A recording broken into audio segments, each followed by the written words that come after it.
മതത്തെയും വിശ്വാസത്തെയും ഉപയോഗിച്ച് രാഷ്ട്രീയാധികാരത്തിലേക്കുള്ള പ്രവേശനത്തിൻ്റെ പ്രക്രിയയുടെ പേരാണ് വർഗീയത എന്ന്. അപ്പോൾ ആ വർഗീയവാദികളാണ് അതിൽ നിന്ന് വ്യത്യസ്തമായ നിലപാടുകൾ സ്വീകരിച്ച് മുമ്പോട്ടേക്ക് പോകുന്നത്. വിശ്വാസികളല്ല. വർഗീയവാദികൾക്ക് വിശ്വാസമൊന്നുമില്ല. വിശ്വാസം ഒരു ഉപകരണമായിട്ട് ഉപയോഗിക്കുന്നവരാണ് വർഗീയവാദികൾ. ആ വർഗീയവാദികളുടെ പ്രചാരവേലയോടൊപ്പം ചേർന്ന് നിൽക്കാൻ communist party of India Marxist ഇല്ല. വിശ്വാസികൾക്കൊപ്പമാണ് ഞങ്ങൾ. അയ്യപ്പ സംഗമം CPMൻ്റെ ഒരു ദുഷ്ടലാക്കിൻ്റെ ഭാഗമായിട്ട് സംഘടിപ്പിക്കുന്നതാണ്. ശബരിമല സംഭവത്തിന് ശേഷം CPMന് നഷ്ടപ്പെട്ടു പോയിട്ടുള്ള ഹിന്ദു സമൂഹത്തിൻ്റെ വോട്ട് ബാങ്ക് തിരിച്ചുപിടിക്കുക എന്നുള്ള അജണ്ടയാണ്. അത് തിരിച്ചറിയാൻ കേരളത്തിലെ ഹിന്ദു സമൂഹത്തിന് സാധിക്കും. നമസ്കാരം. ദേവസ്വം ബോർഡിന്റെ ആഗോള അയ്യപ്പ സംഗമം ഇതിനോടകം രാഷ്ട്രീയ വിവാദമായി കഴിഞ്ഞു. ന്യൂനപക്ഷ പ്രീണനം തോറ്റെടുത്ത് ഹിന്ദു വോട്ട് ബാങ്ക് ലക്ഷ്യമിട്ടുള്ള CPIM നീക്കം എന്നതാണ് BJPയുടെ വിമർശനം. ശബരിമല യുവതീ പ്രവേശന വിവാദകാലത്ത് പ്രതിഷേധിച്ച വിശ്വാസികളോടും കോടതിയിലും എടുത്ത സർക്കാർ നിലപാട് ഓർമ്മപ്പെടുത്തുകയാണ് BJP. ആഗോള അയ്യപ്പ സംഗമത്തിലേക്ക് ക്ഷണിക്കാനെത്തിയ ദേവസ്വം പ്രതിനിധികൾക്ക് മുഖം കൊടുക്കാതെ ഒഴിഞ്ഞുമാറിയ പ്രതിപക്ഷ നേതാവ് VD സതീശൻ കോൺഗ്രസിന്റെ അതൃപ്തി വ്യക്തമാക്കി. സമുദായ സംഘടനകളുടെ പിൻബലത്തിൽ പാർട്ടിയും സർക്കാരും എന്നും വിശ്വാസികൾക്കൊപ്പം എന്ന വാദമുയർത്തി വിവാദങ്ങളെ മറികടക്കാം എന്ന CPIM കണക്കൂട്ടൽ ഫലം കാണുമോ? എൻകൗണ്ടർ പരിശോധിക്കുന്നു. പ്രേക്ഷകർക്ക് സ്വാഗതം.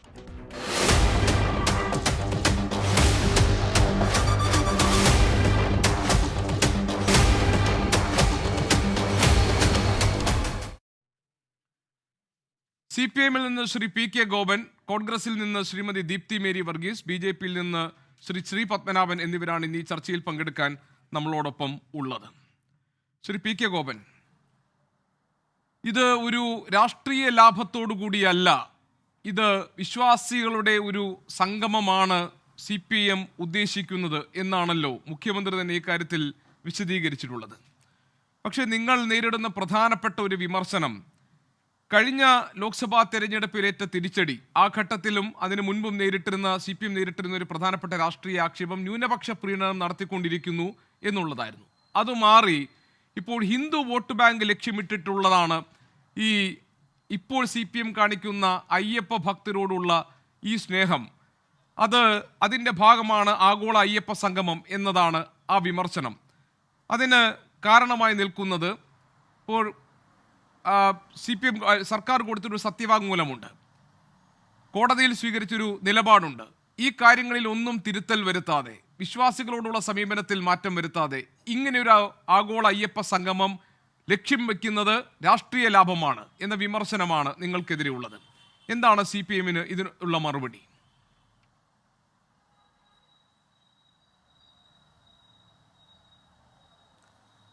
ശ്രീ ഗോപികൃഷ്ണൻ, അതിലെ ഒന്നാമത്തെ കാര്യം, ഈ പരിപാടി സംഘടിപ്പിക്കുന്നത് CPIM അല്ല,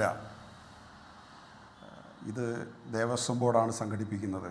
അവരൊരു വർഷമായി നടത്തിക്കൊണ്ടിരിക്കുന്ന ആലോചനയുടെ ഭാഗമാണ്.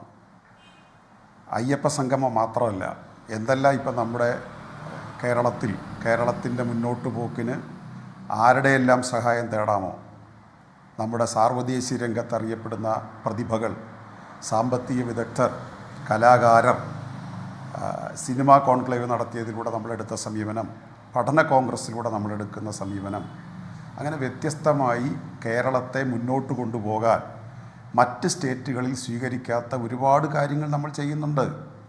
അതിൻ്റെ ഭാഗമായിട്ട് വേണം ആഗോള അയ്യപ്പ സംഗമത്തെ കാണാൻ. അപ്പോൾ ദക്ഷിണേന്ത്യയിലെ ഏറ്റവും പ്രധാനപ്പെട്ട ഒരു ആരാധനാലയത്തിൽ ലോകത്തെങ്ങുമുള്ള മലയാളികളിൽ വിശ്വാസികളും ദക്ഷിണേന്ത്യയിൽ ദ്രാവിഡ സംസ്കാരം കൈകാര്യം ചെയ്യുന്നവരിൽ മഹാഭൂരിപക്ഷവും ആരാധിക്കുന്ന ഒരു സ്ഥലത്ത് ലക്ഷക്കണക്കിന് ആളുകൾ ഓരോ വർഷവും വന്നു പോകുമ്പോൾ അവരനുഭവിക്കുന്ന പ്രശ്നങ്ങളിൽ ആ ക്ഷേത്രത്തിൻ്റെ പശ്ചാത്തലത്തിൽ മാത്രം ആലോചിച്ചാൽ പോരാ, അതിനൊരു ദേശീയമാനമോ വേണ്ടി വന്നാൽ ഒരു സാർവദേശീയ മാനമോ ഉണ്ട്. അപ്പോൾ അങ്ങനെയുള്ള വിഷയത്തിൽ ബന്ധപ്പെട്ടവരെ വിളിച്ചുകൂട്ടി അത്തരം കാര്യങ്ങൾ ചർച്ച ചെയ്യുക എന്നുള്ളത് ആധുനിക ജനാധിപത്യ കാലത്തെ ഒരു സവിശേഷമായ മാർഗമാണ്. രണ്ടാമത്തെ ഒരൊറ്റ കാര്യം, ആദ്യം താങ്കൾ പറഞ്ഞൊരു ഭാഗത്ത് ഒരു ക്ലാരിറ്റി വരുത്തിയിട്ട് നമുക്ക് ഈ രണ്ടാം ഭാഗത്തേക്ക് പോകാം. ഞാൻ പറഞ്ഞില്ല ഞാൻ പറഞ്ഞില്ല ഇത് CPM ആണ് ആഗോള അയ്യപ്പ സംഗമം നടത്തുന്നത്. ഞാൻ പറഞ്ഞത് CPM സംസ്ഥാന സെക്രട്ടറി MB ഗോവിന്ദൻ എന്ന് പറഞ്ഞതാണ്. CPM വിശ്വാസികൾക്കൊപ്പമാണ്. വിശ്വാസത്തിനെതിരായ വിശ്വാസത്തിനായ ഒരു നിലപാടും ഇന്നലെകളിൽ എടുത്തിട്ടില്ല, ഇന്നും നാളെയും എടുക്കുകയുമില്ല. ഇന്ത്യയിലെ മഹാഭൂരിപക്ഷവും വിശ്വാസികളാണ് എന്നാണ് അദ്ദേഹം പറഞ്ഞത്. ഇപ്പോൾ നിങ്ങൾ നേരിടുന്ന വിമർശനമായി ഞാൻ പറഞ്ഞത് അങ്ങനെ വിശ്വാസികൾക്കൊപ്പമാണ് എന്ന് CPMന്റെ സംസ്ഥാന സെക്രട്ടറി പറഞ്ഞ സാഹചര്യത്തിൽ ശബരിമല വിഷയത്തിൽ നിങ്ങൾ കോടതിയിൽ സ്വീകരിച്ചിരിക്കുന്ന സമീപനത്തിലും അന്ന് 2018 സമരരംഗത്തുണ്ടായിരുന്ന അല്ലെങ്കിൽ പ്രതിഷേധിച്ച വിശ്വാസികളോട് കേസെടുത്ത് നിയമ നടപടികളിലേക്ക് കടന്ന ആ സമീപനത്തിലും മാറ്റം വരുത്താൻ തയ്യാറാകുമോ എന്ന്. കാരണം ഇന്നലെകൾ സമീപനം സ്വീകരിച്ചിട്ടില്ല, ഇന്നും സമീപനം സ്വീകരിച്ചിട്ടില്ല എന്ന് CPM സംസ്ഥാന സെക്രട്ടറി പറയുമ്പോൾ യുവതീ പ്രവേശന വിഷയത്തിൽ എന്താണ് പാർട്ടിയുടെയും സർക്കാരിൻ്റെയും നിലപാട് എന്നറിയാൻ വേണ്ടിയാണ് ശ്രീ PK ഗോപൻ ഞാൻ അങ്ങനെ ചോദിച്ചത്. യുവതി അങ്ങനെയാണെങ്കിൽ അങ്ങയുടെ ചോദ്യത്തിലേക്ക് നേരിട്ട് തന്നെ ഞാൻ കടക്കാം. CPMൻ്റെ നിലപാട് സംസ്ഥാന സെക്രട്ടറി ശ്രീ MV ഗോവിന്ദൻ മാഷ് പറഞ്ഞ നിലപാട് എത്രയോ വർഷമായി CPM എടുക്കുന്ന നിലപാടാണ്. വിശ്വാസികളെ മറുവശത്ത് നിർത്തിക്കൊണ്ട് ലോകത്തെ ഏതെങ്കിലും രാഷ്ട്രീയ പാർട്ടിക്ക് പ്രവർത്തിക്കാൻ പറ്റുമോ? CPMനെ സംബന്ധിച്ചിടത്തോളം വിശ്വാസത്തെയും മതവിശ്വാസത്തെ സംബന്ധിച്ച് വ്യക്തമായി സൈദ്ധാന്തിക അടിത്തറയിൽ നിന്നുകൊണ്ട് അത് വിശകലനം ചെയ്തിട്ടുള്ള പ്രത്യയശാസ്ത്രമാണ്. മഹാഭൂരിപക്ഷം ജനങ്ങളും വിശ്വാസത്തിൻ്റെ പാതയിലാണ്, മതവിശ്വാസികളാണ്. ആ മതവിശ്വാസികളാകാനുള്ള കാരണമെന്തെന്ന് ലോകത്തെ ഏറ്റവും നല്ല പോസിറ്റീവായിട്ട് അഭിപ്രായം പറഞ്ഞ ആളാണ് കാൾ മാർക്സ്. അതുകൊണ്ട് വിശ്വാസികളെ തള്ളിക്കളഞ്ഞുകൊണ്ടുള്ള സമീപനമല്ല എടുക്കേണ്ടത്. ഇനി ശബരിമല വിഷയത്തിലേക്ക് വന്നാൽ ശ്രീ ഗോപികൃഷ്ണൻ ഇന്ത്യയിലെ ഏതെങ്കിലും ഇടതുപക്ഷ രാഷ്ട്രീയ പട്ടികപ്പെട്ട ആരെങ്കിലും ഒരാൾ സുപ്രീം കോടതിയിലോ ഏതെങ്കിലും കോടതിയിലോ പോയോ ശബരിമലയിൽ സ്ത്രീ പ്രവേശനം ആവശ്യപ്പെട്ടുകൊണ്ട്? അത് ആവശ്യപ്പെടേണ്ടത് വിശ്വാസികളായ സ്ത്രീ സമൂഹമാണ്, അല്ലെങ്കിൽ വിശ്വാസികളായ പൊതുസമൂഹമാണ്. അവരുടെ ഭാഗമായി സുപ്രീം കോടതി പോവുകയും സുപ്രീം കോടതി അത് അനുവദിക്കുകയും ചെയ്തു. ഒരു മിനിറ്റ് ശ്രീ PK ഗോപൻ, ഒരു മിനിറ്റ്. അതായത് 2006-2011 VS അച്യുതാനന്ദൻ നയിച്ച ഇടതുമുന്നണി സർക്കാർ സുപ്രീം കോടതിയിൽ അതുവരെ UDF സർക്കാർ എടുത്ത സമീപനത്തിൽ മാറ്റം വരുത്തുകയും അവിടെ സത്യവാങ്മൂലം നൽകുന്ന ഘട്ടത്തിൽ ഞങ്ങൾക്ക് പ്രായഭേദമന്യേ സ്ത്രീകളെ പ്രവേശിപ്പിക്കുന്നതിൽ വിരോധമില്ല എന്ന നിലപാട് നിങ്ങൾ തിരുത്തി സ്വീകരിക്കുകയും ചെയ്തിട്ടുണ്ട്. അതിൻ്റെ കൂടി വെളിച്ചത്തിലും പശ്ചാത്തലത്തിലുമാണ് യുവതീ പ്രവേശനം എന്നത് ഒരു വിധിയായി സുപ്രീം കോടതിയിൽ നിന്ന് വരുന്നത്. സർ,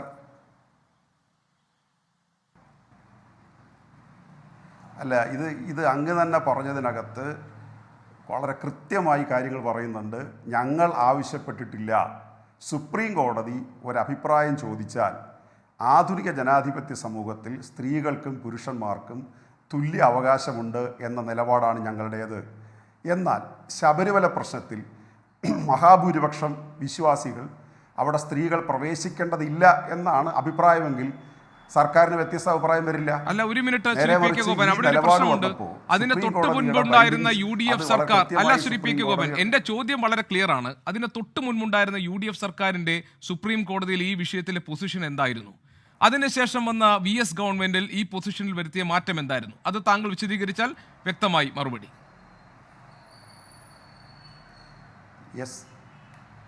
അല്ല, അത് വളരെ കൃത്യമായി ഇടതുപക്ഷത്തിൻ്റെ നിലപാട് ഞാൻ പറയാം. ഇടതുപക്ഷത്തിൻ്റെ നിലപാട് ഞാൻ ആവർത്തിക്കുന്നു.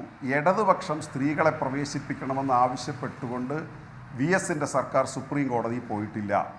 സുപ്രീം കോടതി അഭിപ്രായം ചോദിച്ചപ്പോൾ ഞങ്ങളുടെ പൊതു നിലപാടാണ് പറഞ്ഞത്. എവിടെയൊക്കെ ലോകത്ത് പുരുഷന്മാർക്ക് സാന്നിധ്യം, അതായത് പ്രായഭേദമന്യേ സ്ത്രീകളുടെ ശബരിമല പ്രവേശനത്തിൽ ഞങ്ങൾക്ക് വിരോധമോ എതിർപ്പോ ഇല്ല എന്നായിരുന്നല്ലോ സർക്കാരിന്റെ നിലപാട്. അതായിരുന്നില്ലല്ലോ അതിന് തൊട്ടു മുമ്പുണ്ടായിരുന്ന UDF സർക്കാരിന്റെ നിലപാട്. അതിനൊരു അല്ലായിരിക്കാം. അതിനൊരു അനുബന്ധം കൂടി ഉണ്ട്. അതിൻ്റെ അനുബന്ധം എന്താ? അതും കൂടെ പറഞ്ഞാലേ അത് ക്ലിയർ ആകും. സുപ്രീം കോടതി വേർഡിക്റ്റ് വന്നു കഴിഞ്ഞപ്പോൾ കേരളത്തിലെ ഇന്ത്യയിലെയും പ്രമുഖമായ എല്ലാ രാഷ്ട്രീയ പാർട്ടികളും ആ വിധിയെ സ്വാഗതം ചെയ്യുകയാണ് സാർ ചെയ്തത്. അല്ലല്ല ശ്രീ PK ഗോപൻ, അതെനിക്കും ഓർമ്മയുണ്ട്. ആ ഭാഗത്തേക്കൊക്കെ നമുക്ക് വരാം. അതെനിക്കും ഓർമ്മയുണ്ട്. കോൺഗ്രസ് സ്വാഗതം ചെയ്യുന്നു തുടക്കത്തിൽ, പിന്നെ മാറ്റുന്നു, BJP സ്വാഗതം ചെയ്യുന്നു, മാറ്റുന്നു. അതെല്ലാം എനിക്കും ഓർമ്മയുണ്ട്. അതെല്ലാം നമുക്ക് ഈ ചർച്ചയിലേക്ക് വരാം. പക്ഷെ ഞാൻ പറഞ്ഞത് അങ്ങനെയല്ല. ഞാൻ പറഞ്ഞത് CPMന്റെ സംസ്ഥാന സെക്രട്ടറി പറഞ്ഞു ഞങ്ങൾ വിശ്വാസികൾക്കൊപ്പമാണ് എന്ന് CPMന്റെ സംസ്ഥാന സെക്രട്ടറി ഇന്ന് പറഞ്ഞപ്പോൾ 2018 യുവതീ പ്രവേശനം അനുവദിച്ച കോടതി വിധി നടപ്പാക്കാൻ ശ്രമിക്കുകയും അതിന്റെ ഭാഗമായി പ്രതിഷേധ രംഗത്തിറങ്ങിയ വിശ്വാസികൾക്കെതിരെ കേസെടുക്കുകയും ചെയ്ത സർക്കാർ നിലപാട് ഏത് വിശ്വാസികൾക്കൊപ്പം നിൽക്കുന്നതിന്റെ ഭാഗമായി സംഭവിച്ചതാണ്? ശ്രീ പി കെ ഗോപൻ ഒന്നാമത്തെ ചോദ്യം.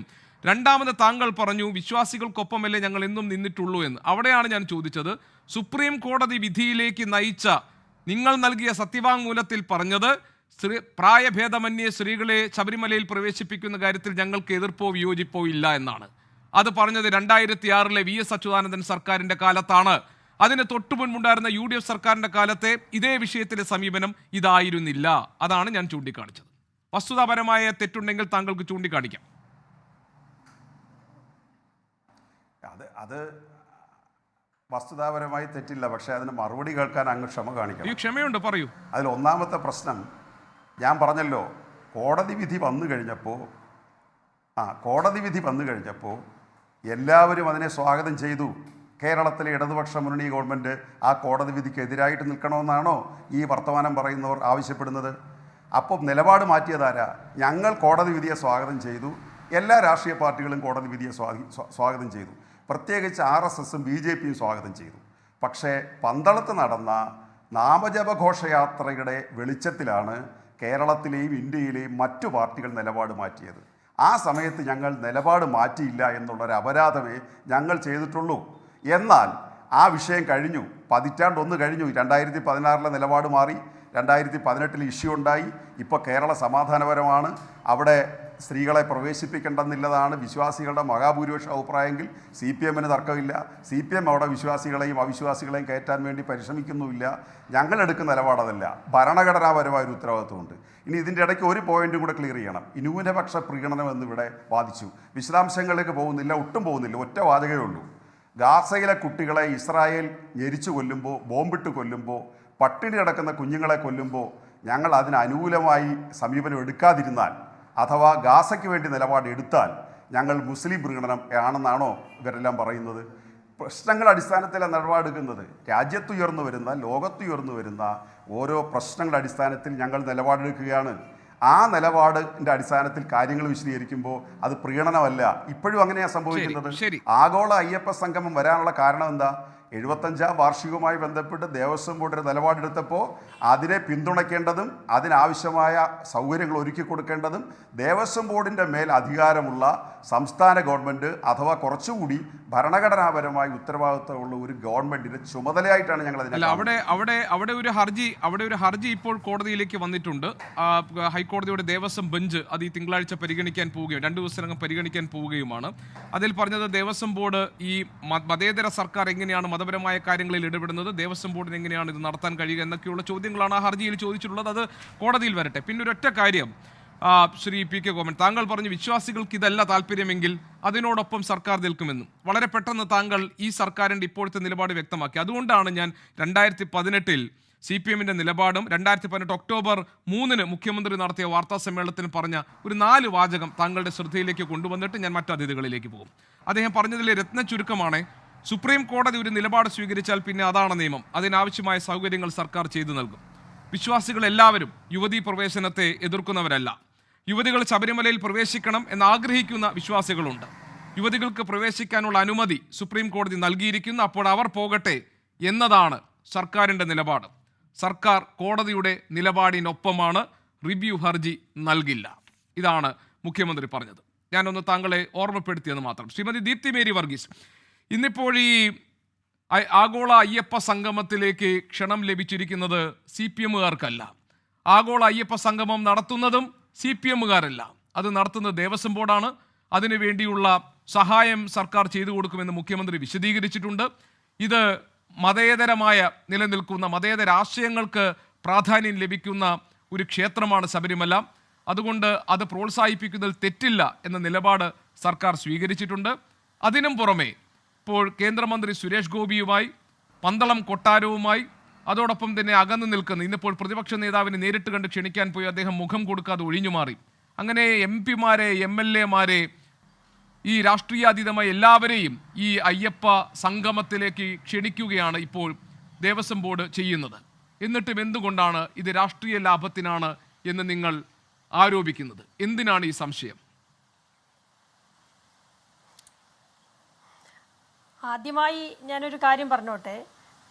ഗോപികൃഷ്ണൻ പറഞ്ഞതിന് മുൻപായി CPM-ന്റെ പ്രതിനിധിയും ഇപ്പോൾ ഗോപികൃഷ്ണനും ഒരു കാര്യം പറയുന്നത് ഞാൻ അടിവരയിട്ട് അതിനെ എതിർക്കാൻ ആഗ്രഹിക്കുകയാണ്. കാരണം ഇത് CPM അല്ല നടത്തുന്നത് എന്ന് പറഞ്ഞല്ലോ. CPM എന്ന രാഷ്ട്രീയ പ്രസ്ഥാനം അവരുടെ പതാക വെച്ചല്ല നടത്തുന്നത് എന്നുള്ളത് ശരി തന്നെ. പക്ഷേ ഇന്നിപ്പോൾ പ്രതിപക്ഷ നേതാവിനെ ക്ഷണിക്കാൻ ചെന്നത് VK പ്രശാന്ത്. അദ്ദേഹം ദേവസ്വം ബോർഡിൻ്റെ ചെയർമാനാണ്. അദ്ദേഹം നോമിനേറ്റഡ് ആണ്. അദ്ദേഹത്തെ നോമിനേറ്റ് ചെയ്തത് കോൺഗ്രസിൽ നിന്ന് കാലുമാറി CPM-ലേക്ക് പോയി CPM-ൽ നിന്ന് അവർ നോമിനേറ്റ് ചെയ്ത ആളാണ്. രാഷ്ട്രീയമായി തന്നെ അല്ലെങ്കിൽ CPM എന്ന രാഷ്ട്രീയ പ്രസ്ഥാനം നോമിനേറ്റ് ചെയ്ത വ്യക്തിയാണ് പ്രശാന്ത് എന്ന് പറയുന്നത്. അപ്പോൾ അതിൻ്റെ അകത്ത് ഇപ്പോൾ ദേവസ്വം ബോർഡ് കൈകാര്യം ചെയ്യുന്നത്, അത് കൺട്രോൾ ചെയ്യുന്നത് ഇന്നായാലും അത് ഈ 2018 വിധി വന്ന സമയത്താണെങ്കിലും ഒക്കെ അതിൻ്റെ അകത്ത് സർക്കാരിൻ്റെ ഇടപെടലുണ്ട്, സർക്കാരിൻ്റെ സ്വാധീനമുണ്ട് എന്നൊക്കെയുള്ളത് നമുക്ക് എല്ലാവർക്കും അറിയാവുന്ന കാര്യമാണ്. അതുകൊണ്ട് ഇതിൻ്റെ അകത്ത് CPM-ൻ്റെയോ സർക്കാരിൻ്റെയോ യാതൊരു നിലപാടുകളുമല്ല, അല്ലെങ്കിൽ അവരുടെ ഇടപെടലില്ല എന്നൊക്കെ പറയുന്നതിനെ നമുക്ക് അനുകൂലിക്കാൻ കഴിയില്ല. ഇവിടെ ഒരു കാര്യം മനസ്സിലാക്കേണ്ടത്, ഇന്നിപ്പോൾ CPM-ൻ്റെ സംസ്ഥാന സെക്രട്ടറി ഗോവിന്ദ മാഷ് ഉൾപ്പെടെ ഇവർ ചോദിക്കുന്ന ചോദ്യത്തിന് മറുപടി പറഞ്ഞില്ല എന്നുള്ളതാണ്. എന്താണ് നിലപാട് മാറ്റമാണോ? അന്നുണ്ടായിരുന്ന നിലപാടിൽ നിന്ന് എന്ത് നിലപാട് മാറ്റം, ഇപ്പോൾ ഇങ്ങനെ ഒരു നിലപാട് മാറ്റത്തിൻ്റെ കാരണം എന്ത്? ഇതാണല്ലോ കേരള സമൂഹം, പ്രത്യേകിച്ച് വിശ്വാസികളായിട്ടുള്ള ആളുകൾ ഇപ്പോൾ ചിന്തിച്ചുകൊണ്ടിരിക്കുന്നത്. ഉമ്മൻചാണ്ടി ഗവൺമെൻറ്റിൻ്റെ കാലത്ത് കൊടുത്തിരുന്ന സത്യവാങ്മൂലം, ആചാരങ്ങളും വിശ്വാസങ്ങളും അത് തീരുമാനിക്കേണ്ടത് യഥാർത്ഥത്തിൽ അത് വിശ്വാസികളാണ്. വിശ്വാസികളുടെ തീരുമാനമാണ് അതിൻ്റെ അകത്ത് വരേണ്ടത് എന്നുള്ള അർത്ഥത്തിലായിരുന്നു ഉമ്മൻചാണ്ടിയുടെ കാലത്ത് അഫിഡവിറ്റ് കൊടുത്തിരുന്നത്. എന്നാൽ ആ അഫിഡവിറ്റിനെ തിരിച്ചെടുത്ത് മാറ്റിക്കൊണ്ട് VS അച്യുതാനന്ദൻ്റെ കാലത്ത് ആ അഫിഡവിറ്റ് മാറ്റിക്കൊടുക്കുകയാണ് ഉണ്ടായത്.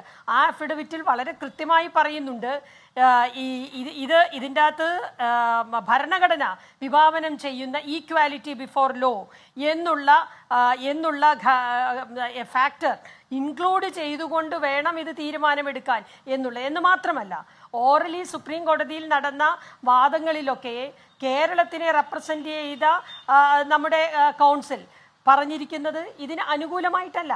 യുവതീ പ്രവേശം ആകാമെന്ന് പൂർണ്ണമായും വളരെ വ്യക്തമായുമാണ് അവിടെ ഓറലി തന്നെ വാദിച്ചിരിക്കുന്നത്. ശ്രീമതി ദീപ്തി, ഞാൻ ഒന്ന് ഇടപെട്ടോട്ടെ, ഒരു കാര്യം പറയട്ടെ. അതായത് ഇവിടെ ശ്രീ PK ഗോപൻ പറഞ്ഞത് താങ്കൾ ശ്രദ്ധിച്ചില്ലേ? ശ്രീ PK ഗോപൻ പറഞ്ഞത് എന്താണ്?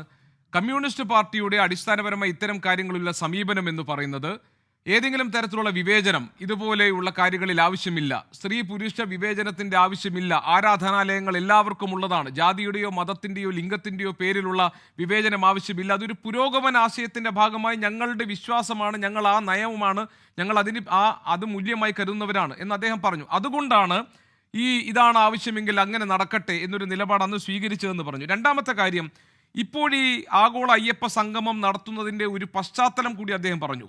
നമുക്കറിയാം, അടിസ്ഥാന സൗകര്യ വികസന രംഗത്ത് ഏറ്റവും വലിയൊരു നിക്ഷേപം ഇപ്പോൾ നമ്മുടെ ഈ ദേശീയപാത വികസനം കഴിഞ്ഞാൽ വരാൻ പോകുന്നത് ശബരിമലയുമായി ബന്ധപ്പെട്ടാണ്. ഇപ്പോൾ അങ്കമാലി ശബരി റെയിൽപാത, അതുപോലെ തന്നെ പത്തനംതിട്ടയിൽ വരാൻ പോകുന്ന വിമാനത്താവളം, ഇങ്ങനെ തുടങ്ങി ശബരിമലയുടെ ഭാവി വികസന പദ്ധതികൾ ചർച്ച ചെയ്യാൻ ഒരു കൂട്ടായ്മ, ഒരു സംഗമം, അതിൽ ജനപ്രതിനിധികൾ അതിഥികളാക്കപ്പെടുന്നു, അതിൽ ആത്മീയ നേതാക്കൾ ഉണ്ടാകുന്നു, പണ്ഡിതരുണ്ടാകുന്നു, ഭക്തരുണ്ടാകുന്നു, സാംസ്കാരിക പ്രതിനിധികൾ ഉണ്ടാകുന്നു, ഭരണകർത്താക്കൾ ഉണ്ടാകുന്നു.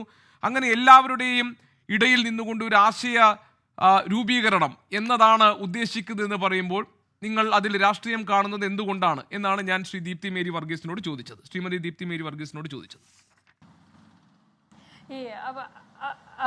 ഗോപികൃഷ്ണ, ഇതിൻ്റെ അകത്തെ നമ്മുടെ രാജ്യത്ത് നിലനിൽക്കുന്ന ഒരു നിയമമുണ്ടല്ലോ, ഒരു ഭരണഘടനയുണ്ടല്ലോ. മതേതരത്വം എന്ന് പറയുന്നത് എല്ലാ ജാതി മതങ്ങളെയും ഒരുമിച്ച് അവരുടെ ആചാരങ്ങൾ അനുസരിച്ച് അവർക്ക് തീരുമാനങ്ങൾ എടുക്കാൻ, അല്ലെങ്കിൽ വിശ്വാസികൾക്ക് അവരുടെ തീരുമാനം എടുക്കാനുള്ള എല്ലാ സ്വാതന്ത്ര്യങ്ങളുമുള്ള ഒരു രാജ്യത്താണ് നമ്മൾ ജീവിക്കുന്നത്. ഇതിപ്പോൾ ഇതിനെ രാഷ്ട്രീയമായി കാണാൻ പറഞ്ഞാൽ ഞങ്ങളുടെ നിലപാടിതല്ല. അദ്ദേഹം കാൾ മാർക്സിനെ വരെ ഇവിടെ കോട്ട് ചെയ്ത് പറഞ്ഞു. മതം മനുഷ്യനെ മയക്കുന്ന കറുപ്പാണെന്ന് പറഞ്ഞ കാൾ മാർക്സിനെ കോട്ട് ചെയ്താണ് ഈ ചർച്ചയിൽ അദ്ദേഹം പറഞ്ഞത്. ഇപ്പോൾ ഇവർ പറയുന്ന ഈ നിലപാട് ഇപ്പോൾ പറയുന്നുണ്ടല്ലോ, ഇത് വിശ്വാസികളുടെ വിശ്വാസം അനുസരിച്ചാവട്ടെ, ആചാരം അനുസരിച്ചാവട്ടെ എന്ന് CPM പറയുന്നുണ്ടല്ലോ. ഈ നിലപാടായിരുന്നില്ലല്ലോ വർഷങ്ങൾക്ക് മുൻപ് അവർ പറഞ്ഞുകൊണ്ടിരുന്നത്. ഈ ശബരിമലയിൽ മുഴുവൻ ഇത്രത്തോളം പ്രശ്നങ്ങൾ ഉണ്ടാക്കിയ കാലഘട്ടത്തിൽ, അല്ലെങ്കിൽ നവോത്ഥാനം എന്ന് പേര് പറഞ്ഞുകൊണ്ട് 50 കോടി മുടക്കിക്കൊണ്ട് ഇവിടെ വനിതാ മതിൽ തീർത്ത ഈ ഗവൺമെന്റ് അന്ന് പറഞ്ഞിരുന്നത് ഇതായിരുന്നില്ല. അവർ പറഞ്ഞത് വളരെ കൃത്യമായി, ഇവിടെ യുവതികളെ പ്രവേശിപ്പിക്കാൻ പാടില്ല. ഇത് അന്ന് ഈ ആചാരങ്ങളെക്കുറിച്ചും വിശ്വാസങ്ങളെക്കുറിച്ചും ഒന്നും CPM പറഞ്ഞിരുന്നില്ല. ആരാണ്, ഞാൻ ഒറ്റ കാര്യം ചോദിക്കട്ടെ, ആരാണ് ആചാരങ്ങളും വിശ്വാസങ്ങളും തീരുമാനിക്കേണ്ടത്? ഇവിടെ ക്രിസ്ത്യൻ ദേവാലയങ്ങളിലാണെങ്കിലും മുസ്ലിം പള്ളികളിലാണെങ്കിലും ഹിന്ദു ക്ഷേത്രങ്ങളിലാണെങ്കിലും അത് തീരുമാനിക്കേണ്ടത് അവിടുത്തെ വിശ്വാസികളാണ്. ആ വിശ്വാസികളോട് കൺസൾട്ട് ചെയ്യാതെ ഒരു സുപ്രീം കോടതിയുടെ വിധി വന്നു എന്നുള്ള ന്യായമാണ് അന്നവർ പറഞ്ഞുകൊണ്ടിരുന്നത്. അപ്പോഴും ഈ സത്യവാങ്മൂലം മാറ്റിക്കൊടുത്ത വിവരം അവർ മറച്ചു വെച്ചുകൊണ്ടാണ് ഈ വനിതാ മതിൽ കെട്ടിയതും ഇത്തരത്തിലുള്ള നിലപാടുകൾ അന്ന് എടുത്തതും. ആ സത്യവാങ്മൂലം മാറ്റിക്കൊടുത്തതുകൊണ്ട് ഇതുപോലെയുള്ള ഒരു വിധി വന്നു. അപ്പോഴും അതിൻ്റെ അകത്ത് 4 പേരിൽ ഒരു വനിതാ ജഡ്ജ് അതിൽ തിരിച്ചാണ് അതിൻ്റെ അകത്ത് അഭിപ്രായം പറഞ്ഞിരുന്നത്, മറിച്ചാണ് അഭിപ്രായം പറഞ്ഞിരുന്നത്. അതവിടെ നിൽക്കട്ടെ, അതിലേക്ക് ഞാൻ കടക്കുന്നില്ല. പക്ഷേ അന്ന് ഈ ആചാരങ്ങൾക്കും വിശ്വാസങ്ങൾക്കും എതിരെ നിന്ന CPM ഇന്നിപ്പോൾ നിലപാട് മാറ്റാനുള്ള കാരണം എന്താണ് എന്നുള്ളതാണ് കേരള രാഷ്ട്രീയം എന്ന് ചിന്തിച്ചുകൊണ്ടിരിക്കുന്നത്, രാഷ്ട്രീയ കേരളം എന്ന് ചിന്തിച്ചുകൊണ്ടിരിക്കുന്നത്. ഇന്നിപ്പോൾ നിരവധി തെരഞ്ഞെടുപ്പുകൾ കഴിഞ്ഞു. അന്നത്തെ ലോക്സഭാ തെരഞ്ഞെടുപ്പ് കഴിഞ്ഞു, പിന്നീട് വന്ന നിയമസഭാ തെരഞ്ഞെടുപ്പ് കഴിഞ്ഞു, ചില ഉപതെരഞ്ഞെടുപ്പുകൾ കഴിഞ്ഞിരിക്കുന്നു. അവിടെയെല്ലാം തങ്ങൾക്ക് തിരിച്ചടി വന്നു എന്ന് മനസ്സിലായി കഴിഞ്ഞപ്പോൾ തെരഞ്ഞെടുപ്പിന് 8 മാസം ബാക്കി നിൽക്കുമ്പോൾ അയ്യപ്പ സംഗമം നടത്തുന്നത് തീർത്തും രാഷ്ട്രീയമാണ്. അത് നിലപാട് എന്താണെന്ന് വ്യക്തമാക്കാൻ CPM പോലുള്ള ഒരു രാഷ്ട്രീയ പ്രസ്ഥാനം തയ്യാറാകണമെന്നാണ് ഞങ്ങൾ പറയുന്നത്. ഇവിടെ ഇവരൊരു കൈപ്പുസ്തകം ഇറക്കി. ഇവിടെ ഒരു കാര്യം ഞാൻ വരാം ദീപ്തി, 2ാം റൗണ്ടിൽ വരാം. ശ്രീപത്മനാഭൻ, ഇപ്പോൾ നിങ്ങളുടെ പ്രധാനപ്പെട്ട ആക്ഷേപം ഈ ആഗോള അയ്യപ്പ സംഗമം നടത്തുമ്പോൾ ഇപ്പോൾ BJPയിലെ നേതാക്കൾ പറയുന്നത് ഒരു ഹിന്ദു വോട്ട് ബാങ്ക് ലക്ഷ്യമിട്ടിട്ടുള്ള CPMന്റെ പുതിയ നീക്കമാണ്. ന്യൂനപക്ഷ പ്രീണനം തോറ്റുപോയി, അതുകൊണ്ട് ഇനി ഭൂരിപക്ഷ പ്രീണനത്തിലേക്ക് കടക്കുകയാണ്. അതാണോ BJP യഥാർത്ഥത്തിൽ അലോസരപ്പെടുത്തുന്നത്? ഇനി നിലപാടുകളിൽ വന്ന മാറ്റത്തെക്കുറിച്ചാണ് BJP ആശങ്കപ്പെടുന്നതെങ്കിൽ ഇവിടെ ശ്രീ PK ഗോപൻ ചോദിക്കുന്നു, ആദ്യം യുവതീ പ്രവേശനത്തെ സ്വാഗതം ചെയ്ത RSSന്റെയും BJPയുടെയും ഒക്കെ നിലപാട് പിന്നീട് തിരുത്തപ്പെട്ടത് എങ്ങനെ? അതും രാഷ്ട്രീയമായിരുന്നില്ലേ എന്ന ചോദ്യത്തിന് മറുപടി പറയാൻ നിങ്ങൾക്ക് ബാധ്യതയില്ലേ? ഇനി ഒരു കാര്യം കൂടി ശ്രീ പത്മനാഭൻ, ഇവിടെ ദേവസ്വം ബോർഡ് കേന്ദ്രമന്ത്രി സുരേഷ് ഗോപിയുമായി ആശയവിനിമയം നടത്താൻ ശ്രമിക്കുകയാണ്. കാരണം ഇതിൻ്റെ പ്രാധാന്യം മനസ്സിലാക്കി അദ്ദേഹത്തെ കൂടി ഈ സംഗമത്തിലേക്ക് ക്ഷണിക്കുകയാണ്, അദ്ദേഹത്തെ കൂടി ഭാഗമാകാൻ ആലോചിക്കുകയാണ്. അപ്പോൾ BJP അതിന് അനുവാദം നൽകുമോ? BJP അതിനൊപ്പം നിൽക്കുമോ? ശ്രീ പത്മനാഭൻ.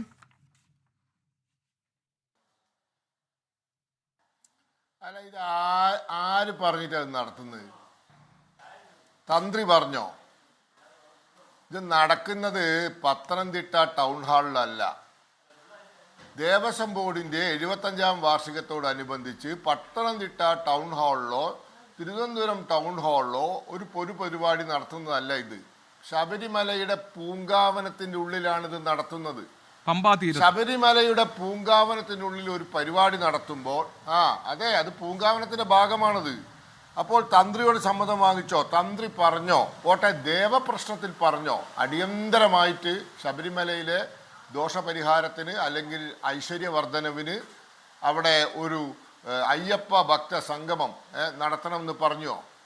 ഇവര് പാർട്ടി ഓഫീസിന് തീരുമാനിച്ചു, അത് ദേവസ്വം ബോർഡിനെ കൊണ്ട് അംഗീകരിപ്പിച്ചു, എന്നിട്ട് പരിപാടി നടത്തുന്നു. പത്തനംതിട്ട ആലപ്പുഴ ജില്ലയിലെ സകല ബാർ അറ്റാച്ച്ഡ് ഹോട്ടലും ബുക്ക് ചെയ്തിട്ടുണ്ട്. ഗംഭീര പരിപാടിയാണ്. ആറന്മുള എരുമേലി വിമാനത്താവളമാണ് മനസ്സിലുള്ളത്.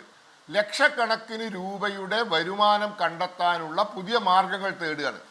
ഇവർ ചിന്തിക്കേണ്ടത് അതിനെപ്പറ്റിയല്ല. ഞങ്ങൾക്ക് അതാണ് പറയാനുള്ളത്. 100-ന്റെ 50-ന്റെ നോട്ട് പോക്കറ്റിട്ട് വരുന്ന സാധാരണക്കാരെ അയ്യപ്പന്മാരുണ്ട്. അവർക്ക് വേണ്ടി നിങ്ങൾക്ക് ചെയ്യാവുന്ന ഒരു കാര്യം ഞാൻ എല്ലാ ചർച്ചയിലും പറയുന്നുണ്ട്. കാലടി എന്നൊരു റെയിൽവേ സ്റ്റേഷനുണ്ട് കേരളത്തിൽ. തീവണ്ടി വരാത്ത റെയിൽവേ സ്റ്റേഷനാണ്. അത് 2004 വരെ ശ്രീ O രാജഗോപാൽ റെയിൽവേ മന്ത്രി ആയിരുന്നപ്പോൾ അങ്കമാലി മുതൽ എരുമേലി വരെയുള്ള റെയിൽപാതയുടെ ഭാഗമായി റെയിൽ നിർമ്മിച്ചു. അതായത് അങ്കമാലി മുതൽ കാലടി വരെ നിർമ്മിച്ചു. അവിടെ പെരിയാറിന് കുറുകെ പാലം നിർമ്മിച്ചു, കാലടി റെയിൽവേ സ്റ്റേഷൻ വരെ എത്തി, അവിടെ അവസാനിച്ചു. ആ മന്ത്രിസഭ പോയി. പിന്നീട് 10 വർഷം ഈ UPA സർക്കാർ ഭരിച്ചു. അതിൽ 4 കൊല്ലം ഇവരും കമ്മ്യൂണിസ്റ്റുകാരും പിന്തുണച്ചിരുന്നു. ആ പദ്ധതി എന്തുകൊണ്ട് മുന്നോട്ട് പോയില്ല? അതിനുശേഷം ഇപ്പോൾ റെയിൽവേൻ്റെ നയം മാറി. ഇപ്പോൾ കേന്ദ്രം ഒറ്റയ്ക്ക് ഉണ്ടാക്കൂല, ഇപ്പോൾ 50-50 ചെലവ് പകുതിയും വഹിക്കണം. അപ്പോൾ ചെങ്ങന്നൂരിൽ നിന്ന് എരുമേലിക്ക് ആവാം പാത എന്ന് ആദ്യം ചിന്തിച്ചു, പിന്നെ അത് ഉപേക്ഷിച്ചു. ഇപ്പോൾ വീണ്ടും അങ്കമാലി, അതായത് കാലടി മുതൽ എരുമേലി വരെ ആവാൻ ചിന്തിച്ചിട്ടുണ്ട്. അതിന് വേണ്ട 50% കൊടുക്കാൻ എന്തെങ്കിലും നിലപാട് ഈ 10 കൊല്ലത്തിനുള്ളിൽ എടുത്തോ? ഇപ്പോൾ 6 മാസമേ ഉള്ളൂ തെരഞ്ഞെടുപ്പിന്. അതായത് ഫെബ്രുവരി അവസാനം മാർച്ച് ആദ്യം വിജ്ഞാപനം വരും, പിന്നെ ഒരു ചുക്കും ചുണ്ണാമ്പും നടക്കില്ല. അപ്പോൾ ഈ 7 മാസം കൊണ്ട് ഇനി ഈ റെയിൽപാത നിർമ്മിക്കാൻ വേണ്ട ഫണ്ട് അലോട്ട് ചെയ്യാൻ പറ്റുമോ? കഴിഞ്ഞ 10 വർഷമായി എന്തു ചെയ്തു പിണറായി സർക്കാർ ഈ റെയിൽപാതയ്ക്ക് വേണ്ടി?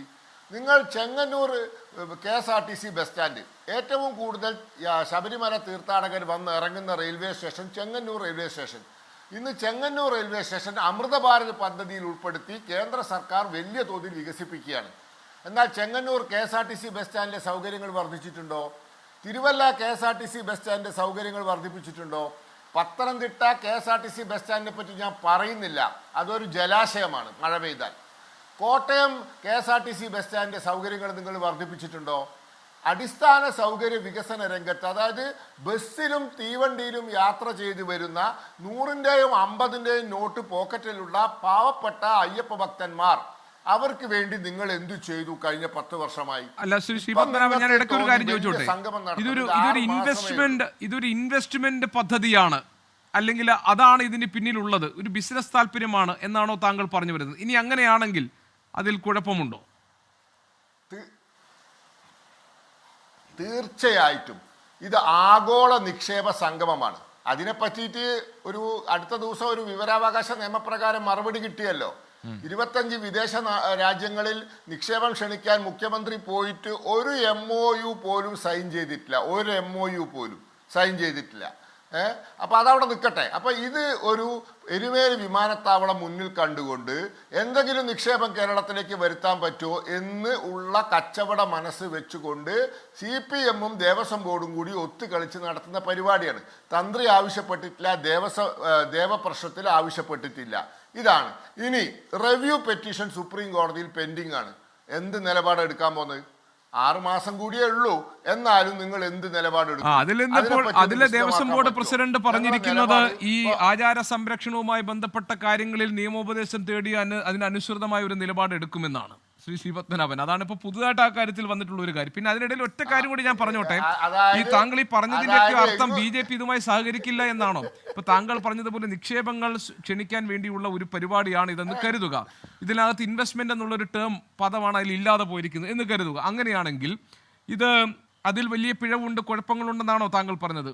ആളുകൾ വരട്ടെ, അവരുടെ കൂട്ടായ്മ ചർച്ചയുണ്ടാകട്ടെ. ഏറ്റവും വലിയ വികസനം കാത്തു നിൽക്കുന്ന ഒരു റിലീജിയസ് പ്ലേസ് ആണല്ലോ ഇപ്പോൾ ശബരിമല. അപ്പോൾ അതിൻ്റെ സാധ്യതകൾ അന്വേഷിക്കുന്നതിൽ തെറ്റുണ്ടോ ഒരു സർക്കാർ? ദുഷ്ടലാക്കോടുകൂടി നടത്തുന്നതാണ്. എന്തുകൊണ്ടാണെന്നറിയോ? ഇതിനു വേണ്ടി ഉദ്ഘാടനം ചെയ്യാൻ ക്ഷണിച്ചത് സനാതനധർമ്മം ഡെങ്കുവാണ്, മലേറിയയാണ്, അതിനെ ഉന്മൂലനം ചെയ്യണം. ഉന്മൂലനം ചെയ്യണം എന്ന് പറഞ്ഞ DMK-യുടെ മുഖ്യമന്ത്രിയാണ്. അങ്ങോട്ട് വരുന്നില്ല. അത് ഇവരെ അയ്യോ വേണ്ട നിങ്ങൾ വന്നാൽ പ്രശ്നമാവും എന്ന് പറഞ്ഞിട്ടല്ല, അങ്ങോട്ട് നേരത്തെ ഏറ്റ എന്തോ പരിപാടി ഉള്ളത് കൊണ്ടാണ്. ആ പരിപാടി ക്യാൻസലായാൽ ചിലപ്പോൾ അങ്ങോട്ട് വരികയും ചെയ്യും. അപ്പോൾ ദുഷ്ടലാക്കാണ്. എന്താ ദുഷ്ടലാക്ക്? സനാതനധർമ്മം ഡെങ്കുവാണ്, മലേറിയയാണ്, അതിനെ ഇറാഡിക്കേറ്റ് ചെയ്യണം. അതാണ് ഞങ്ങളുടെ രാഷ്ട്രീയ ലക്ഷ്യം എന്ന് പറഞ്ഞ ഇയാളെ അല്ലാതെ ഈ വിശ്വാസിയായ ഒരു റേവന്ത് റെഡ്ഡി ഇല്ലേ ദക്ഷിണേന്ത്യയിൽ ഏറ്റവും കൂടുതൽ അയ്യപ്പന്മാർ വരുന്ന സംസ്ഥാനം തെലുങ്കാന, നല്ല വിശ്വാസിയാണ് അയാൾ. BJP അല്ല, NDA അല്ല.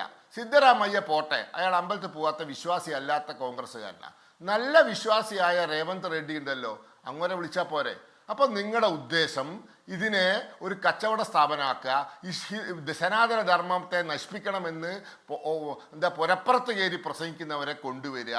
എന്നിട്ട് ഇവിടെ അയ്യപ്പൻ്റെ ചെലവിൽ, ഒരു വിശ്വാസികളുടെ ചെലവിൽ, ഈ അയ്യപ്പ ഭക്തിയുടെ മറവിൽ നിങ്ങളൊരു നിക്ഷേപ സംഗമം നടത്തുക. ഇതാണ് നിങ്ങളുടെ ഉദ്ദേശം. അല്ല, അപ്പോൾ BJP കേരളത്തിൽ സഹകരിക്കില്ല. മനസ്സിലാക്കിയിട്ടുണ്ട്. അല്ലേ ശ്രീ ശ്രീപത്മനാഭൻ? ചെലവാവാൻ BJP സഹകരിക്കില്ല. ഒരു കാലത്തും ഇന്നത്തെ സാഹചര്യത്തിൽ സഹകരിക്കില്ല.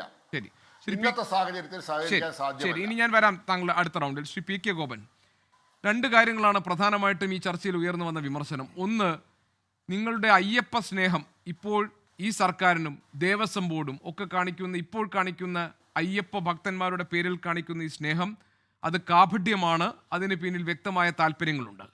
രണ്ട് വിമർശനങ്ങൾ വന്നു. ഒന്ന്, ശ്രീമതി ദീപ്തി മേരി വർഗീസ് പറഞ്ഞു അതിലൊരു രാഷ്ട്രീയ താല്പര്യമുണ്ട്.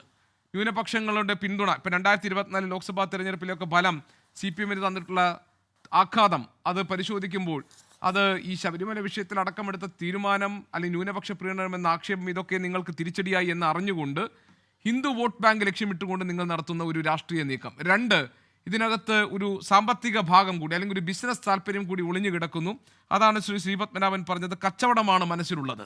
ശബരി റെയിൽപാത, അതിന് തൊട്ടു പിന്നാലെ വരാൻ പോകുന്ന വിമാനത്താവളം, ശബരിമല കേന്ദ്രീകരിച്ച് നടക്കാൻ പോകുന്ന അതിൻ്റെ ഭാഗമായി നടക്കാൻ പോകുന്ന വികസന പദ്ധതികൾ, അവിടേക്ക് നിക്ഷേപങ്ങൾ സ്വീകരിക്കാൻ വേണ്ടി ക്ഷണിക്കാൻ വേണ്ടിയുള്ള ഒരു തന്ത്രം എന്നതാണ് ഈ സംഗമത്തിന് മറവിലുള്ളതെന്ന്. ഈ രണ്ട് കാര്യങ്ങൾക്കും എന്താണ് മറുപടി?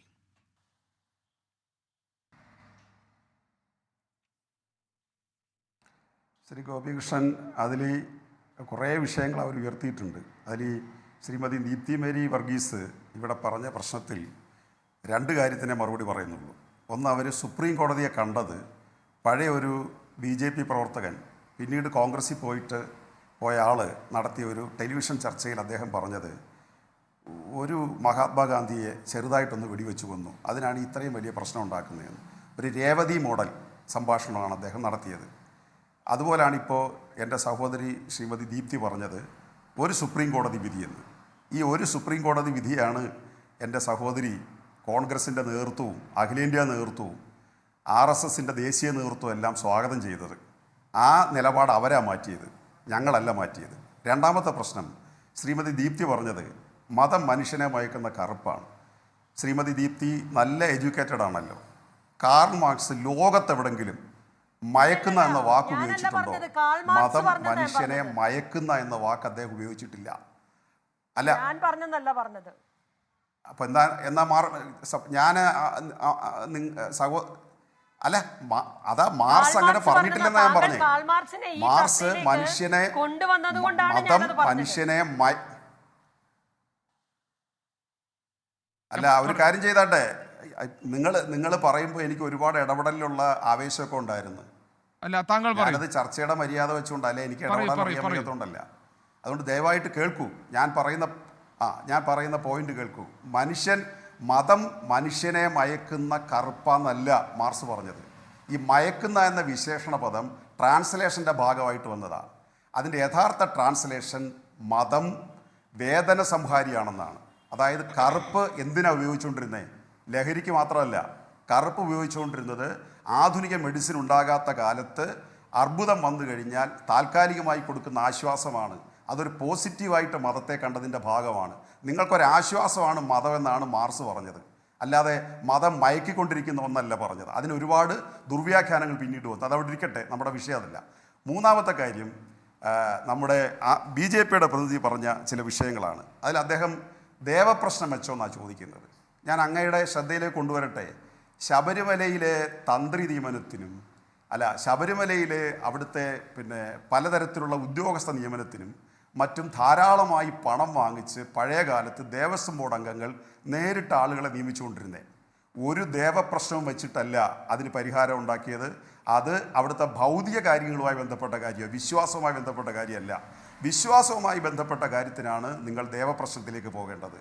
മറിച്ച് ഭൗതിക പ്രശ്നമാണ്. അഴിമതി നടക്കാൻ പാടില്ല ശബരിമലയിൽ. അതുകൊണ്ട് ദേവസ്വം റിക്രൂട്ട്മെൻറ്റ് ബോർഡ് കേരളത്തിൽ സർക്കാരുകൾ ഉണ്ടാക്കി. അതിൻ്റെ അടിസ്ഥാനത്തിൽ അത് പ്രവർത്തിക്കുന്നത്. ഇപ്പോൾ ആഗോള നിക്ഷേപ സംഗമം അതൊരു ഡെപ്പോസിറ്റ് കളക്ട് ചെയ്യാനാണ്. എന്താ സാർ പെശക്? ലോകത്തെങ്ങുമുള്ള പൈസ അവിടേക്ക് വരുന്നതിന് എന്താ പെശക്? നിങ്ങൾ തിരുവനന്തപുരം വിമാനത്താവളം അദാനിക്ക് കൊടുത്തതുപോലെ ഞങ്ങൾ ശബരിമല എടുത്ത് അദാനിക്കും അംബാനിക്കും കൊടുക്കുന്നില്ല സാർ. നിങ്ങൾ റെയിൽവേയെക്കുറിച്ച് പറഞ്ഞില്ലേ, 50%. നിങ്ങൾ 50% കേന്ദ്ര സർക്കാർ എടുക്കുകയല്ല സാർ ചെയ്യുന്നത്. 150 റെയിൽവേ സ്റ്റേഷൻ നിങ്ങൾ വിറ്റു, 450 തീവണ്ടി നിങ്ങൾ വിറ്റു, 7 അന്താരാഷ്ട്ര വിമാനത്താവളം നിങ്ങൾ മോദിയുടെ സഹപ്രവർത്തകനായ അദാനിക്ക് കൊടുത്തു. നിങ്ങളിവിടെ പൊതുമേഖല മൊത്തം അങ്ങ് എടുത്ത് കോർപ്പറേറ്റുകൾക്ക് കൊടുക്കുകയാണ് സർ. ഞങ്ങൾ 50% ചെലവഴിക്കണമെന്ന് നിങ്ങൾ പറയുമ്പോൾ നിങ്ങൾ 50 പൂർണ്ണമായിട്ടും എടുത്ത് സ്വകാര്യവൽക്കരിക്കുകയാണ്. ഈ കേരളത്തിൽ ഏത് മേൽപ്പാലത്തിനാണ് നിങ്ങളിപ്പോൾ പൈസ മുടക്കുന്നത്? കിഫ്ബി വഴിയാണ് സാർ കേരളത്തിലെ റെയിൽവേ മേൽപ്പാലമല്ല ഇപ്പോൾ നിർമ്മിച്ചുകൊണ്ടിരിക്കുന്നത്. 50 കോടി മുതൽ 150 കോടി വരെ കിഫ്ബി പണം ഉപയോഗിച്ചിട്ടാണ് ചെയ്തുകൊണ്ടിരിക്കുന്നത്. സെൻട്രൽ ഗവൺമെൻറ് അല്ല. 50 പൈസ നിങ്ങൾ വയനാട്ടിൽ ഒഴുകിപ്പോയ മനുഷ്യന് കൊടുത്തോ സാർ? നിങ്ങൾ പ്രധാനമന്ത്രി ബഹുമാന്യനായ നരേന്ദ്രമോദി വന്നതിൻ്റെ ചെലവ് പോലും കേരള സർക്കാർ വഹിക്കേണ്ടി വന്നില്ലേ? നിങ്ങൾ 10 പൈസ കേരളത്തിൽ കൊടുക്കുന്നോ? നിങ്ങൾ ഏത് വികസന പ്രവർത്തനത്തിനാണ് കൊടുക്കുന്നത്? റെയിൽവേയുടെ ചുമതല കേന്ദ്ര ഗവൺമെൻറ്റിനാണ്. അതിൽ സംസ്ഥാനം എന്ത് സഹായം ചെയ്യണം? ഞങ്ങൾ സ്ഥലമെടുക്കാൻ ഇറങ്ങിയാൽ നിങ്ങൾ സമ്മതിക്കുമോ? കേരളത്തിൻ്റെ ഗതാഗത കുരുക്ക് പരിഹരിക്കാൻ ഞങ്ങൾ സ്ഥലമെടുക്കാൻ ഇറങ്ങിയപ്പോൾ നിങ്ങൾ സമ്മതിച്ചോ? നിങ്ങൾ ബംഗാളിൽ നിന്ന് മണ്ണും കൊണ്ട് വന്ന് നാഷണൽ ഹൈവേ തടസ്സപ്പെടുത്തിയില്ലേ? നിങ്ങൾ കേരളയിലൊരു കുറ്റി പിഴുതി കളഞ്ഞില്ലേ? നിങ്ങൾ ഗ്യാസ് പൈപ്പ് ലൈനെതിരായിട്ട് പ്രവർത്തിച്ചില്ലേ? നിങ്ങൾ എന്താ ചെയ്തുകൊണ്ടിരിക്കുന്നത്? ആഗോള അയ്യപ്പ സംഗമം മാത്രമല്ല, ഏത് വികസനത്തിനും നിങ്ങൾ തടസ്സമാണ്. കേരളം രക്ഷപ്പെടാൻ പാടില്ല. അതാണ് നിങ്ങൾ എടുക്കുന്ന സമീപനം. അതുകൊണ്ട് ഒരു വിവരാവകാശ രേഖ പ്രകാരം മുഖ്യമന്ത്രി നടത്തിയ വിദേശയാത്രകളും അത് നിക്ഷേപങ്ങൾ കൊണ്ടുവരുമെന്ന് പറഞ്ഞതിലും എത്ര നിക്ഷേപങ്ങൾക്ക് MOU ഇട്ടു എന്നതിൽ ഒരു ഒറ്റൊന്നു പോലും ഉണ്ടായിട്ടില്ല, വന്നിട്ടില്ല എന്ന ഒരു വിവരാവകാശ രേഖയുടെ കാര്യവും അദ്ദേഹം പറഞ്ഞു. അത് ചോദിക്കട്ടെ സാർ, അത് ചോദിക്കട്ടെ. അടുത്ത അല്ല, ഏതെങ്കിലും വന്നതായിട്ട് താങ്കൾക്കറിയാം? അടുത്ത ദിവസം നിർമ്മാണ ഉദ്ഘാടനം ചെയ്ത പിന്നെ അതാ പറഞ്ഞു, ഇരട്ടത്തുരങ്കം പോലും മുഖ്യമന്ത്രിയുടെ വിദേശയാത്രയുടെ ഭാഗമാണ്. നമ്മുടെ കേരളത്തിൽ നടക്കുന്ന എല്ലാം കേരളത്തിൽ മാത്രം റിസർച്ച് ചെയ്ത് ഗവേഷണം നടത്തിയല്ല കണ്ടുപിടിക്കുന്നത്. ലോകത്തൊരു രാജ്യവും അങ്ങനെയില്ല. മറ്റു പല രാജ്യങ്ങളിലെ ടെക്നോളജി സ്വീകരിക്കാറുണ്ട്, അവരുടെ അഡ്വൈസ് സ്വീകരിക്കാറുണ്ട്, അവരുടെ നേട്ടങ്ങൾ സ്വീകരിക്കാറുണ്ട്. അതുകൊണ്ട് കഴിഞ്ഞ ദിവസം ഉദ്ഘാടനം ചെയ്ത ഇരട്ടത്തുരങ്കം പോലും മുഖ്യമന്ത്രി നടത്തിയ വിദേശയാത്രയിൽ നിന്ന് കിട്ടിയ അനുഭവമാണ്.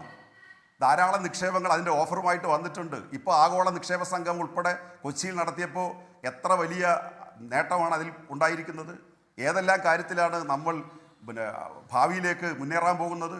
അതുകൊണ്ട് ശബരിമലയെ സംബന്ധിച്ച് ഇപ്പോൾ പ്രളയം വന്നപ്പോൾ ഗൾഫിൽ നിന്ന് പണം കേരളത്തിന് തരാം. കാരണം കേരളത്തിലെ മനുഷ്യൻ പോയി ഗൾഫിൽ അധ്വാനിച്ച് അവർക്ക് സമ്പത്തുണ്ടാക്കി കൊടുക്കുന്നു. അപ്പോൾ അവർക്കൊരു മര്യാദ തോന്നി, നമുക്ക് കുറച്ച് കാശ് തരാം. 700 കോടിയാണ് UAE ഭരണാധികാരി കേരളത്തിന് തരാമെന്ന് പറഞ്ഞ് വാങ്ങിക്കാൻ സമ്മതിച്ചില്ല. അപ്പോൾ നിങ്ങൾ ഈ ആഗോള അയ്യപ്പ സംഗമത്തിന് നിങ്ങൾ പണം വാങ്ങിക്കാൻ സമ്മതിക്കത്തില്ല. സെൻട്രൽ ഗവൺമെൻറ്റിൻ്റെ സഹായത്തോടു കൂടി പണം വാങ്ങേണ്ടി വന്നാൽ നിങ്ങൾ സമ്മതിക്കില്ല. അത് ഞങ്ങൾക്കറിയാം. പക്ഷേ ഇവിടെ പണിയെടുത്ത് പുറത്തുപോയി പണിയെടുത്ത് പൈസ ഉണ്ടാക്കുന്ന അയ്യപ്പനിലോ അല്ലെങ്കിൽ അവിടുത്തെ വിശ്വാസത്തിലോ താല്പര്യമുള്ള ആളുകൾ അവിടുത്തെ ഡെവലപ്മെൻറ്റ്സിന് പണം തരാൻ തയ്യാറായാൽ, അത് പണം മാത്രമല്ല, അവർക്ക് എന്തൊക്കെ സൗകര്യങ്ങളാണ് വേണ്ടുന്നത് എന്ന് ശരിയാണ്. ശബരിമല ക്ഷേത്രത്തിനകത്തല്ല ചോദിക്കുന്നത്, അത് വിശ്വാസത്തിന്റെ പ്രശ്നമാണ്. പമ്പയിൽ വെച്ച് നടത്തുന്നത് തീർച്ചയായിട്ടും വികസനത്തിന് വേണ്ടി സമയമായതുകൊണ്ടാണ് ഞാനൊന്ന് ഇടപെടുന്നത്. ഒരു ഒറ്റ കാര്യം ഒന്ന് ചോദിച്ചിട്ട് ഞാൻ പെട്ടെന്നൊരു ഇടവേള എടുക്കും, മറ്റു അതിഥികളിലേക്ക് പോകും. ഈ ആഗോള അയ്യപ്പ സംഗമത്തിൽ യുവതികൾക്ക് ക്ഷണമുണ്ടോ?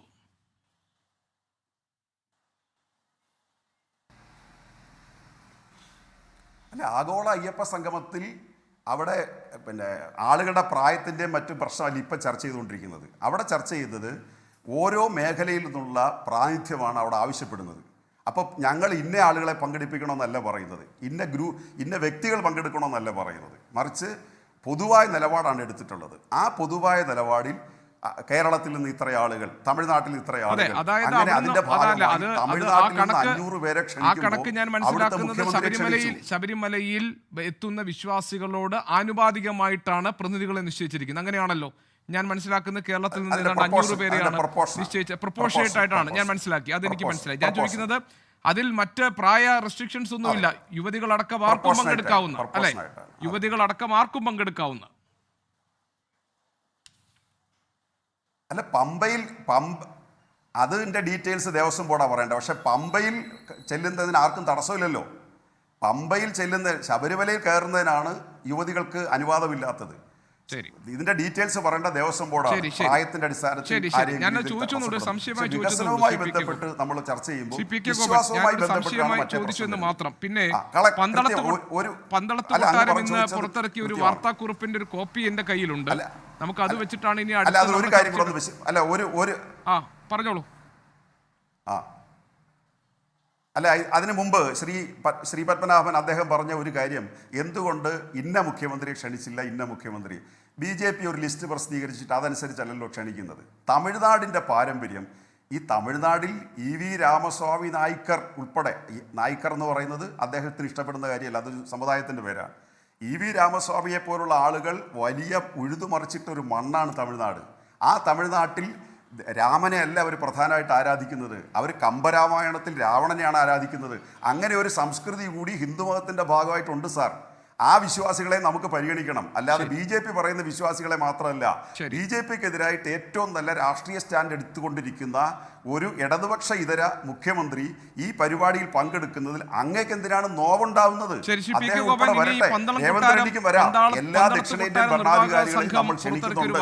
അതുകൊണ്ട് അതിന് തടസ്സം വേണ്ട. അതിനകത്തൊരു ഭാഗം ഒന്ന് ഞാൻ വായിച്ചിട്ട് ഞാൻ ഇടവേളയിലേക്ക് പോകും. യുവതീ പ്രവേശന വിഷയത്തിൽ സുപ്രീം കോടതിയിൽ സർക്കാരും ദേവസ്വം ബോർഡും നിലപാട് തിരുത്തി ആചാര സംരക്ഷണത്തിന് വേണ്ട രീതിയിലുള്ള മാറ്റം വരുത്തണം എന്നാവശ്യപ്പെടുകയാണ്.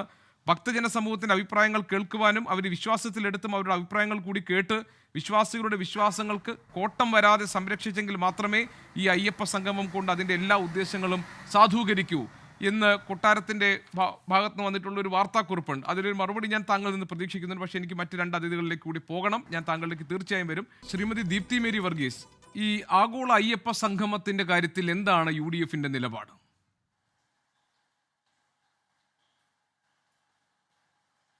ഇവിടെ ഇത് യഥാർത്ഥത്തിൽ ഭാരതീയ ജനതാ പാർട്ടിക്ക്, നമുക്കറിയാമല്ലോ, കഴിഞ്ഞ തവണ ഇതേപോലെ പ്രശ്നങ്ങൾ ഉണ്ടായപ്പോൾ ശബരിമല ഒരു യുദ്ധക്കളമായി മാറ്റിയപ്പോൾ ഏറ്റവും അതൊരു അവസരമായി കണ്ടത് അവരുടെ തന്നെ നേതാവായ ശ്രീധരൻപിള്ള പറഞ്ഞു ഇതൊരു സുവർണ അവസരമാണെന്ന് അവരുടെ ഒരു സ്വകാര്യ യോഗത്തിൽ പ്രസംഗിച്ചു. അത് നമ്മൾ ചർച്ച ചെയ്തതാണ്. അപ്പോൾ ഇപ്പോൾ വീണ്ടും BJPക്ക് ഒരു സുവർണ അവസരം കൂടി CPM കൊടുത്തിരിക്കുകയാണ് എന്നുള്ള കാര്യത്തിൽ ഒരു സംശയവുമില്ല.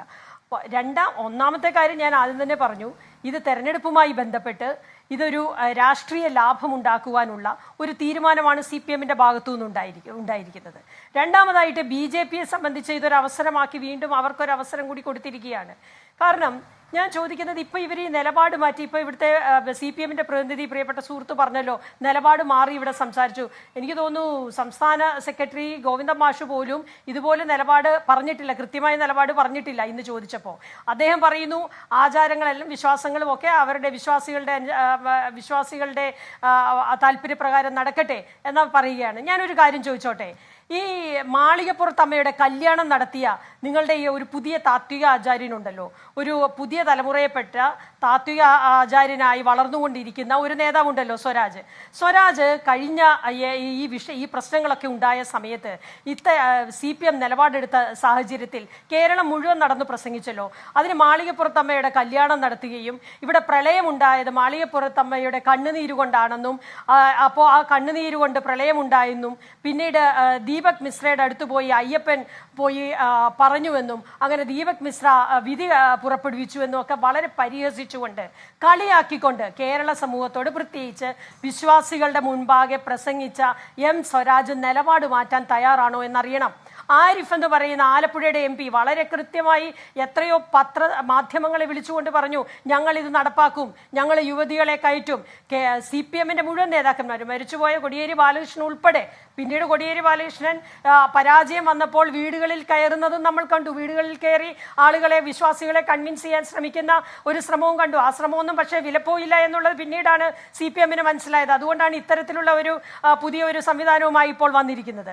അപ്പോൾ ഇത്തരത്തിൽ നിലപാടെടുത്ത CPMന്റെ നേതാക്കന്മാരെല്ലാവരും ആ നിലപാട് മാറ്റി പറയുവാൻ, പ്രഖ്യാപിക്കുവാൻ, വിശ്വാസികളോട് ക്ഷമ പറയുവാൻ, ആചാരങ്ങളെ തകർത്തതിന് ക്ഷമ പറയുവാൻ CPM തയ്യാറുണ്ടോ? CPMന്റെ ഈ നേതാക്കന്മാരൊക്കെ തയ്യാറുണ്ടോ എന്നുള്ളതാണ് എൻ്റെ ആദ്യത്തെ ചോദ്യം. പിന്നെ ഇതുപോലൊരു സംഗമം നടത്തുമ്പോൾ ഇപ്പോൾ ഗോപികൃഷ്ണൻ ചോദിച്ചു അവിടെ യുവതികളെ കയറ്റുമോ എന്ന് ചോദിച്ചു. നിങ്ങൾ ആദ്യം ആരെയാണ് കൺവിൻസ് ചെയ്യേണ്ടത്? നമ്മളിപ്പോഴും മറന്നിട്ടില്ലല്ലോ, പട്ടാളക്കാരെ വെച്ചുകൊണ്ട് രാത്രിയിൽ അർദ്ധരാത്രിയിലൊക്കെ ശബരിമലയിലേക്ക് ഒരു യുവതിയെ കയറ്റിയല്ലോ. രഹന ഫാത്തിമ എന്ന് പറയുന്ന യുവതി, ബിന്ദു അമ്മണി എന്ന് പറയുന്ന യുവതി.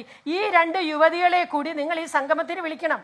എന്നിട്ട് അവരെ പറഞ്ഞ് കൺവിൻസ് ചെയ്യണം ഇപ്പം നിങ്ങളുടെ നിലപാട് മാറിയെന്നും അന്നത്തെ നിലപാടല്ല ഞങ്ങളുടേത്, ഇപ്പോൾ ഇനി മുതൽ ഇങ്ങനെയാണ് ചെയ്യേണ്ടതെന്നും പറഞ്ഞ് അവരെയും കൂടി കൺവിൻസ് ചെയ്ത് ഈ സംഗമത്തിൽ കൊണ്ടുവരണം എന്നുള്ളതാണ് ഞാൻ അഭ്യർത്ഥിക്കുന്നത്. അല്ലെങ്കിൽ അവരൊക്കെ തെറ്റിദ്ധരിച്ചിരിക്കും. ഈ യുവതികൾ പലരും ഇനിയും അവിടെ കയറുമ്പോൾ നിങ്ങളുടെ ഈ നിലപാട് മാറ്റം മനസ്സിലാകണമല്ലോ. അപ്പോൾ ഇവിടെ കൃത്യമായി ഇതിനിടയിൽ ശ്രീമതി ദീപ്തി, ഞാൻ എന്റെ ഒരു ചോദ്യം ഒന്ന് ആവർത്തിക്കട്ടെ. എന്താണ് UDFന്റെ നിലപാട്? അല്ല, UDFന്റെ നിലപാട് അന്നും ഇന്നും ഒരേ നിലപാടാണല്ലോ. UDF ഉമ്മൻചാണ്ടിയുടെ സമയത്ത് കൊടുത്ത സത്യവാങ്മൂലത്തിൽ എന്ത് നിലപാടാണ്? എന്താണ് ഈ രാജ്യത്തിന്റെ നിലപാട്? മതേതരത്തിൽ അത് തന്നെയാണല്ലോ. നിങ്ങളുടെ MLA-മാർ പങ്കെടുക്കുമോ? നിങ്ങളുടെ MP-മാർ പങ്കെടുക്കുമോ? അല്ല, അതിൻ്റെ അകത്ത് പങ്കെടുക്കണമെങ്കിൽ അതിന്റെ ഉദ്ദേശ ലക്ഷ്യം എന്താണെന്നുള്ളത് CPM വ്യക്തമാക്കണം, ഈ സർക്കാർ വ്യക്തമാക്കണം. എന്തിനു വേണ്ടിയാണ് ഈ തെരഞ്ഞെടുപ്പിന് മുമ്പ് 8 മാസം ശബരിമലയുടെ ഭാവി വികസന പദ്ധതികൾ ചർച്ചയാകുന്ന വേദി, ആത്മീയ നേതാക്കൾ, പണ്ഡിതർ, ഭക്തർ, സാംസ്കാരിക പ്രവർത്തകർ, ഭരണകർത്താക്കൾ എന്നിവരുടെ ഒരു മഹാസംഗമം, ഈ ഭാവി വികസനം എങ്ങനെ വേണം എന്നതടക്കമുള്ള കാര്യങ്ങൾ ചർച്ച ചെയ്യുന്ന വേദി. അവിടെ നിന്ന് എന്തിനാണ് കോൺഗ്രസ് വിട്ടു നിൽക്കുന്നത്? ഗോപീഷ, കഴിഞ്ഞ സീസണിൽ പോലും, കഴിഞ്ഞ പ്രാവശ്യം പോലും, ഈ ഒരു വർഷം മുമ്പ് പോലും എത്രയോ പരാതികളാണ് ശബരിമലയിൽ ഉയർന്നു വന്നത്. അവിടെ സൗകര്യമില്ല, അവിടെ ഭക്തർക്ക് പ്രാഥമിക കർത്തവ്യം പോലും നടത്താനുള്ള സൗകര്യങ്ങളില്ല, അവിടെ പ്രസാദം കൊടുക്കുന്ന കാര്യത്തിലുള്ള പരാതി, അങ്ങനെ നിരവധിയായ പരാതികളുണ്ട്. ഈ പരാതികളൊന്നും പരിഹരിക്കാൻ കഴിയാത്ത ഒരു ഗവൺമെന്റാണിത്. കഴിഞ്ഞ 9 വർഷമായിട്ട് ശബരിമലയിൽ എന്ത് വികസന പ്രവർത്തനമാണ് ഇവർ ചെയ്തത്? അവിടുത്തെ ഏറ്റവും അടിസ്ഥാന പ്രശ്നങ്ങൾ പോലും അഡ്രസ് ചെയ്യാൻ തയ്യാറാകാത്ത ഒരു ഗവൺമെന്റ് അല്ലേ? അപ്പോൾ ഇതൊന്നും ചെയ്യാൻ കഴിയാതെ ഇപ്പോൾ തെരഞ്ഞെടുപ്പിന് മുൻപ്, ഏതാനും മാസങ്ങൾക്ക് മുൻപ്, ഒരു അയ്യപ്പ സംഗമം എന്നും പറഞ്ഞൊരു പരിപാടി നടത്തുമ്പോൾ അതിന്റെ ഉദ്ദേശശുദ്ധിയെ കുറിച്ച് ഞങ്ങൾക്ക് സംശയമുണ്ട്. എന്താണ് യഥാർത്ഥത്തിൽ അവിടെ ഒരു വികസനം നടത്തുന്നതാണ് ഇവരുടെ ഉദ്ദേശമെങ്കിൽ അത് കൺവിൻസ് ചെയ്യാൻ കഴിയണം. അത് കൺവിൻസ് ചെയ്യാൻ ഈ നിമിഷം വരെ ഇവർക്ക് കഴിഞ്ഞിട്ടില്ല. എന്താണ് ഇവരുടെ നിലപാടെന്ന് പറയാൻ പോലും ഇവർക്ക് കഴിഞ്ഞിട്ടില്ല. സംസ്ഥാന സെക്രട്ടറിക്ക് പറയാൻ കഴിയുന്നില്ല. ഇപ്പോൾ നേരത്തെ ഞാൻ പറഞ്ഞല്ലോ, നിലപാട് പറഞ്ഞിരുന്ന ഒരു നേതാക്കന്മാർക്കും എന്താണ് കൃത്യമായി ഇപ്പോഴത്തെ നിലപാടെന്ന് CPM-ന്റെ നേതാക്കന്മാർക്ക് പറയാൻ കഴിയുന്നില്ല. ഇറക്കിയല്ലോ, ഒരു കൈപ്പുസ്തകത്തിന്റെ പേരെന്തായിരുന്നു? വിശ്വാസത്തിനെതിരായിട്ടുള്ള ഒരു നിലപാടും ഞങ്ങൾ എടുത്തിട്ടില്ല, ഞങ്ങൾ അത് സ്വീകരിക്കുകയുമില്ല, നാളെയും എടുക്കില്ല എന്നതാണ് അവരുടെ ഇപ്പോഴത്തെ നിലപാട്. വിശ്വാസത്തിനും ആചാരത്തിനും എതിരായിട്ട് ഇവർ എടുത്തതുകൊണ്ടല്ലേ ഈ കഴിഞ്ഞ കാലങ്ങളിലൊക്കെ ഇങ്ങനെ ഇത്തരത്തിൽ സംഭവിച്ചത്? ശബരിമല ഒരു യുദ്ധക്കളമായി മാറിയത് അത് തന്നെ ആയിരുന്നല്ലോ. ഇവരുടെ നിലപാട് തന്നെ ആയിരുന്നു അതിന്റെ പ്രശ്നം. ഇനിയും എടുക്കില്ല എന്നാണ് പറയുന്നതെങ്കിൽ അത് പൊതുസമൂഹത്തോടെ വിളിച്ചു പറയാൻ ഇവർ തയ്യാറാണ്. ഇപ്പോഴും തയ്യാറായെന്ന് ഞാൻ വിശ്വസിക്കുന്നില്ല. കാരണം ഇവരൊരു കൈപ്പുസ്തകം ഇറക്കിയിട്ടുണ്ട്, PRD ഇറക്കിയതാണ്. സ്ത്രീകളുടെ ആരാധനാവകാശം, സുപ്രീം കോടതി വിധി എന്ന് പറഞ്ഞ 60 പേജുള്ള ഒരു കൈപ്പുസ്തകം PRD ഇറക്കിയിട്ടുണ്ട്. അത് ഇവർ എല്ലാ വീടുകളിലും കൊണ്ട് കൊടുത്തതാണ്. അതെല്ലാം ഇവർ പിൻവലിക്കുന്നുണ്ടോ? ആ കൈപ്പുസ്തകം പിൻവലിക്കുന്നുണ്ടോ? അതിൽ ഇവർ കൃത്യമായിട്ട് പറയുന്നുണ്ടല്ലോ, ഇവിടുത്തെ ആചാരങ്ങൾ ലംഘിക്കുമെന്ന് തന്നെയാണ് പറയുന്നത്. സുപ്രീം കോടതി വിധിയുടെ അടിസ്ഥാനത്തിൽ ഞങ്ങൾ ഈ ആചാരങ്ങളൊക്കെ ലംഘിക്കും എന്ന് തന്നെയാണ് പറയുന്നത്. അപ്പൊ ഈ ആചാര ലംഘനം നടത്തുന്ന ശബരിമലയിലെ വിശ്വാസികളുടെ കാര്യമൊന്നും ഞാനിപ്പോൾ ഓർക്കുകയായിരുന്നു. അതായത് CPM-ന്റെ നിലപാട് ഇത് തന്നെയാണ്. പുരോഗമന സമൂഹത്തിൽ ഈ തരത്തിലുള്ള ലിംഗവിവേചനങ്ങൾ ഉണ്ടാകരുതെന്നാണെന്നും, എന്നാൽ ഭൂരിപക്ഷം വരുന്ന വിശ്വാസികൾക്ക് യുവതീ പ്രവേശനം ഒരു ആചാര ലംഘനമായി അനുഭവപ്പെടുന്നുണ്ടെങ്കിൽ ഞങ്ങൾ അതിനൊപ്പം നിൽക്കാം എന്നതാണ് ഇപ്പോഴത്തെ നിലപാട് എന്നുമാണ് ശ്രീ PK ഗോപൻ തുടക്കത്തിൽ പറഞ്ഞതിൽ നിന്ന് ഞാൻ മനസ്സിലാക്കിയത്. ഗോപീഷ്, ഒറ്റ കാര്യം കൂടെ ഞാൻ പറഞ്ഞോട്ടെ. ഈ ആചാരങ്ങളുടെയും വിശ്വാസങ്ങളുടെയും കാര്യത്തിൽ ആരാണ് തീരുമാനമെടുക്കേണ്ടത്? ഞാൻ ചോദിക്കുന്നത്, വിശ്വാസിയായിട്ടുള്ള ഒരു സ്ത്രീയെങ്കിലും, ഒരു യുവതിയെങ്കിലും പറഞ്ഞിട്ടുണ്ടോ ഞങ്ങൾക്ക് ശബരിമലയിൽ പോകണമെന്ന് പറഞ്ഞിട്ട്? രഹന ഫാത്തിമയുടെ കാര്യം അല്ല കേട്ടോ ഞാൻ പറയുന്നത്. വിശ്വാസിയായിട്ടുള്ള ഒരു സ്ത്രീയെങ്കിലും ഇത്തരത്തിലൊരു ആവശ്യം ഉന്നയിച്ചിട്ടുണ്ടോ സർക്കാരിന്റെ മുമ്പിൽ അല്ലെങ്കിൽ കോടതിയുടെ മുമ്പിൽ? ഒരു വിശ്വാസികളായിട്ടുള്ള സ്ത്രീകൾക്കില്ലാത്ത കുഴപ്പം ഇവർക്കെന്താന്നേ? CPM-ന് എന്താന്നേ? ഇവരെന്തിനാന്നേ ശബരിമല യുദ്ധക്കളമാക്കുന്നത്? ഇവരാരാന്നേ ആചാരം ലംഘിക്കാൻ? ആചാരങ്ങൾ തീരുമാനിക്കേണ്ടത് അവിടുത്തെ തന്ത്രിമാരാണ്, അവിടുത്തെ ആചാര്യന്മാരാണ്. ഓരോ മതത്തിനും, ഹിന്ദു മതത്തിന് മാത്രമല്ല, ക്രിസ്ത്യൻ മതത്തിനായാലും ക്രിസ്ത്യൻ അൾത്താരയിൽ ഇപ്പോൾ കുർബാന അർപ്പിക്കുന്നത് പുരുഷന്മാരാണ്. അത് സ്ത്രീകൾ വേണമെന്ന് സർക്കാരിന് തീരുമാനിച്ചാൽ നടത്താൻ പറ്റുമോ?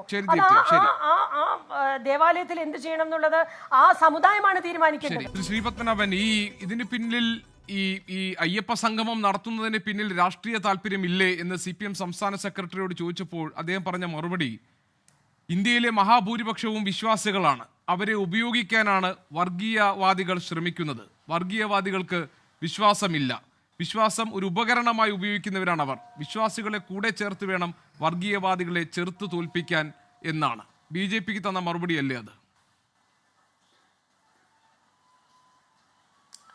ആരെ ചേർത്ത് തോൽപ്പിക്കാൻ ഗോപികൃഷ്ണ? ഞാൻ ചോദിക്കട്ടെ, 34 കൊല്ലം ഭരിച്ച ബംഗാളിൽ വട്ടപൂജ്യമായില്ലേ? ഒരു MLA ഉണ്ടോ? ഒരു MP ഉണ്ടോ? കാഷായത്തിന് കൂട്ടാനുണ്ടോ? 25 കൊല്ലം ഭരിച്ച ത്രിപുരയിൽ 1.5 കൊല്ലം കൊണ്ടല്ലേ BJP ഭരണം പിടിച്ചത്? അവിടെ കോൺഗ്രസിനെ കൂട്ടുപിടിച്ച് ഭരിച്ചിട്ട് പോലും 5 MLA-മാരെയാണ് കിട്ടിയത്. ഇവരാരെയാണ് എന്താ പറയുക, ഏത് BJP അവർ തടയാൻ പോകുന്നത്? ഇവരെ പ്രശ്നം എന്താ അറിയോ? ഇപ്പം നേരത്തെ കാറൽ മാർക്സിനെ പറ്റി പറഞ്ഞല്ലേ, ഞാൻ ആ പേര് പറയാതിരുന്ന കാരണം അറിയോ, ഒരു പ്രസക്തി ഇല്ലാത്തൊരു വിദ്വാനാണ് ഈ കാറൽ മാർക്സ് ഇന്ന് ഇന്ത്യൻ രാഷ്ട്രീയത്തിൽ. അങ്ങനെ ഫോട്ടോ വെച്ച് കാറൽ മാർക്സ് സംഗമം നടത്തിയ ഒരു പൂച്ചക്കുട്ടിയും വരൂല. പിന്നെ ഇവർ എന്താ പറയുക, CV രാമസ്വാമി നായ്ക്കരുടെ കഥ പറഞ്ഞു. അങ്ങനെ അണ്ണാദുരെ പിടിച്ച് പുറത്താക്കിയത് അറിയോ? നിങ്ങളിപ്പോൾ കൊട്ടിഘോഷിച്ചിട്ട് EV രാമസ്വാമി നായ്ക്കർ ഉഴുതുമറിച്ച മണ്ണാന്ന്. Annadurai threw him out. You know why? അത് പറയാൻ പറ്റൂല, അതൊരു വ്യക്തിപരമായ കാര്യമായിട്ട് ഞാൻ പറയുന്നില്ല. അങ്ങനെ പിടിച്ച് ഒഴിവാക്കിയതാ. ശല്യം, ഇതിനി വേണ്ട ഈ ദുരിതം എന്ന് പറഞ്ഞിട്ട്. ഇങ്ങനത്തെ ആർക്കും വേണ്ടാത്ത, സ്വന്തം നാട്ടിൽ പോലും ആർക്കും ആവശ്യമില്ലാത്ത കാലഹരണപ്പെട്ട കുറേ സിദ്ധാന്തങ്ങളും പ്രത്യയശാസ്ത്രങ്ങളും കുറേ ചിന്തകന്മാരെയും തലയ്ക്ക് പിടിച്ച് നടക്കുകയാണ്. നിങ്ങൾ എന്താ വിചാരിച്ച് കേരളത്തിൽ വന്നിട്ട് ഈ സനാതന ധർമ്മം, ഡെങ്കുവാണ്, മലേറിയ എന്ന് പറഞ്ഞ് നടക്കുന്ന ഈ DMK-കാരനെ വെച്ച് ഉദ്ഘാടനം ചെയ്ത നിങ്ങൾ കേരളം അങ്ങോട്ട് അടിച്ചെടുത്തു കൊണ്ടുപോകാൻ നിങ്ങൾ വിചാരിച്ചത്? നിങ്ങൾക്ക് കഴിഞ്ഞ ലോക്സഭാ തെരഞ്ഞെടുപ്പ് കിട്ടിയ 33% വോട്ടാ, 1/3 വോട്ട്. അത് നിങ്ങൾ മനസ്സിലാക്കിക്കോ.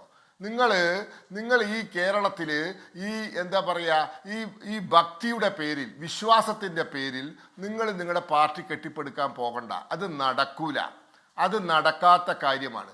നിങ്ങൾക്ക് സത്യസന്ധമായി അയ്യപ്പ ഭക്തന്മാരോടും അവിടുത്തെ ശബരിമല എന്ന സങ്കല്പത്തോടും നിങ്ങൾക്ക് ആത്മാർത്ഥത ഉണ്ടെങ്കിൽ നിങ്ങൾ കേന്ദ്ര സർക്കാരുമായി സഹകരിച്ച് ശബരി റെയിൽപാത യാഥാർത്ഥ്യമാക്കുക. ഇനിയിപ്പോൾ 6 മാസമേ ഉള്ളൂ, അത് നടക്കാൻ പോകുന്നില്ല. അടുത്ത സർക്കാർ നോക്കട്ടെ. അത് നിങ്ങൾ യാഥാർത്ഥ്യമാക്കുക. നിങ്ങൾ അതായത് ഞാൻ നേരത്തെ പറഞ്ഞ പോലെ Chengannur bus stand, Thiruvalla bus stand, Kottayam KSRTC bus സ്റ്റാൻഡുകളുടെ അടിസ്ഥാന സൗകര്യം വർദ്ധിപ്പിക്കുക. പിന്നെ ശബരിമലയിൽ അടിസ്ഥാന സൗകര്യം എല്ലാ കൊല്ലവും കെട്ടുനിറച്ച് പോകുന്ന ആളാണ് ഞാൻ. കഴിഞ്ഞ വർഷം മുതൽ ഞാൻ കന്നിമാസത്തിലാണ് പോകുന്നത്. എന്താ അറിയോ, 2023 മണ്ഡലകാലത്ത് പോയപ്പോൾ എൻ്റെ മുന്നിൽ പോയവർ 24 മണിക്കൂർ ക്യൂ നിൽക്കേണ്ടി വന്നു. എൻ്റെ പിന്നിൽ വന്നവരും 24 മണിക്കൂർ ക്യൂ നിൽക്കേണ്ടി വന്നു. ഞങ്ങൾ എന്തോ രക്ഷപ്പെട്ടു. അപ്പോൾ അവിടുത്തെ സിറ്റുവേഷൻ എന്താണെന്ന് എനിക്കറിയാം. ഞാൻ എല്ലാ കൊല്ലവും കെട്ടുനിറച്ച് മലക്കി പോകുന്ന ആളാണ്. അതുകൊണ്ട് അടിസ്ഥാന സൗകര്യ വികസനത്തിൽ നിങ്ങൾ അമ്പയെ പരാജയപ്പെട്ടിട്ടുണ്ട്. ശബരിമലയിൽ വരുന്ന ഭക്തന്മാർക്ക് വേണ്ട സൗകര്യങ്ങൾ ഒരുക്കാൻ അതിന് വേണ്ട ഒരു ചിന്തയോ അതിന് വേണ്ട ഒരു കൺസെപ്റ്റോ അല്ലെങ്കിൽ അതിന് വേണ്ട ഒരു ആശങ്കയോ ഒരു വിചാരമോ നിങ്ങൾക്കില്ല. നിങ്ങളെ ധാരണ പോലീസിനെ വെച്ച് തിരക്ക് നിയന്ത്രിച്ച് അവിടെ എന്താ പറയാ സ്റ്റാമ്പേഡ് ഇല്ലാണ്ട് നോക്കിയാൽ അത് വലിയ സംഭവമായി.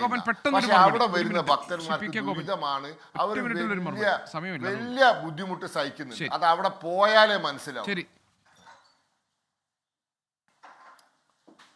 അല്ല, അദ്ദേഹം ഈ മാർസിൻ്റെ സംഗമം നടത്താൻ പറഞ്ഞ് ഞങ്ങളോട് വെല്ലുവിളിക്കുന്ന അദ്ദേഹം മാർസിൻ്റെ ദർശനം വെച്ചുകൊണ്ട് ലോകത്ത് മുന്നേറുന്ന ചൈനയിൽ കിടക്കുകയാണ് നരേന്ദ്രമോദി.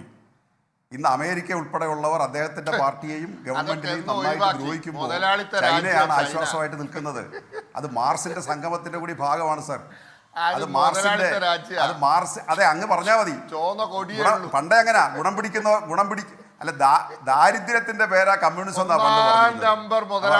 കമ്മ്യൂണിസ്റ്റ് പാർട്ടി ഭരിച്ച് മെച്ചപ്പെട്ട ഒരു മുതലാളിത്തമായി മാറും. അതുകൊണ്ട് ആ ഏർപ്പാട് വേണ്ട. അല്ല, അങ്ങയുടെ സമയം കഴിഞ്ഞല്ലോ. പിന്നെന്തിനാ പിന്നെ? അല്ല, ഇതിപ്പോ ശരിയല്ല കേട്ടോ. അവസാനം വന്നിട്ട് കൂടി തോപ്പിക്കുന്നത് ശരിയല്ല. അവസാനം അങ്ങയുടെ സമയം കഴിഞ്ഞിട്ട് അതുകൊണ്ട് ഇത് എന്റെ സമയമാണ്. പിന്നെ ദീപ്തി പറഞ്ഞ ഒരു കാര്യമുണ്ട്. ദീപ്തി പറഞ്ഞത് ദീപ്തി പറഞ്ഞത് ആചാരം മാറ്റാൻ ആചാരം മാറ്റാൻ ആരോട് ചോദിച്ചു എന്നുള്ളത് അദ്ദേഹം ചോദിക്കുന്നത്. ഇത് ദീപ്തി കോൺഗ്രസിന്റെ ചരിത്രത്തോട് ചോദിക്കണം. ഗുരുവായൂർ അമ്പലത്തിൽ അവർണർക്ക് കയറാൻ അവകാശമില്ല, ത്രൈവർണികർക്ക് മാത്രം അവകാശമുള്ള കാലത്ത് ഗാന്ധിജി അവിടെ വന്ന് ആചാരം മാറ്റാൻ ആരോട് ചോദിച്ചെന്ന് ദീപ്തി ഒന്ന് ചോദിക്കുന്ന നല്ലതാ. പിന്നെ രണ്ടാമത്തെ കാര്യം, ഈ ദേവപ്രശ്നം വെച്ചോ എന്നുള്ളത് ദീപ്തി ചോദിക്കുന്ന ഒരു പ്രശ്നമുണ്ട്. അല്ലെങ്കിൽ എന്തിനാണ് ഇങ്ങനെ വിശ്വാസികളുടെ അഭിപ്രായം തേടേണ്ടത്? എന്തിനാ കേരളത്തിൽ രണ്ട് സഭകൾ തമ്മിൽ ഒരു കാര്യം, അതായത് ആഗോള അയ്യപ്പ സംഗമത്തിൽ ആരൊക്കെ സഹകരിക്കും, ആരൊക്കെ നിസ്സഹകരിക്കാൻ പോകുന്നു എന്നത് നമുക്ക് കാത്തിരുന്ന് കാണേണ്ട കാര്യമാണ്. ഇതിന് പിന്നിലെ രാഷ്ട്രീയ ലാഭമാണോ ബിസിനസ്സാണോ എന്നത് സംബന്ധിച്ചിട്ടുള്ള വിമർശനങ്ങൾക്ക് CPM നേതൃത്വം, സർക്കാരും ദേവസ്വം ബോർഡും ഒക്കെ മറുപടി പറയട്ടെ. ഏതായാലും അയ്യപ്പന്റെ പേരിൽ നടക്കുന്ന ഈ സംഗമം അത് കേരളത്തിൽ പുതിയ രാഷ്ട്രീയ വിവാദത്തിന് വിത്തുപാകിയിട്ടുണ്ട് എന്ന കാര്യത്തിൽ തർക്കമില്ല. അത് വളർന്ന് വലുതാകുന്നത് ആർക്ക് അനുകൂലമായിട്ടായിരിക്കും എന്നത് വരും തെരഞ്ഞെടുപ്പുകളായിരിക്കും ഒരുപക്ഷെ മറുപടി പറയാൻ പോകുന്നത്. ഈ ചർച്ചയിൽ പങ്കെടുത്ത എല്ലാ അതിഥികൾക്കും നന്ദി. എൻകൗണ്ടർ പൂർത്തിയാകുന്ന മറ്റൊരു വിഷയവുമായി നാളെ ഇതേ സമയം. Good night. ലോകത്തെവിടെയായാലും ഏത് സമയത്തും 24 വാർത്തകളും ഓഗ്മെന്റഡ് റിയാലിറ്റി പാക്കേജുകളും എക്സ്പ്ലെയിനറുകളും വിശദമായി കാണാൻ ഞങ്ങളുടെ യൂട്യൂബ് ചാനൽ നിങ്ങൾക്ക് സബ്സ്ക്രൈബ് ചെയ്യാം.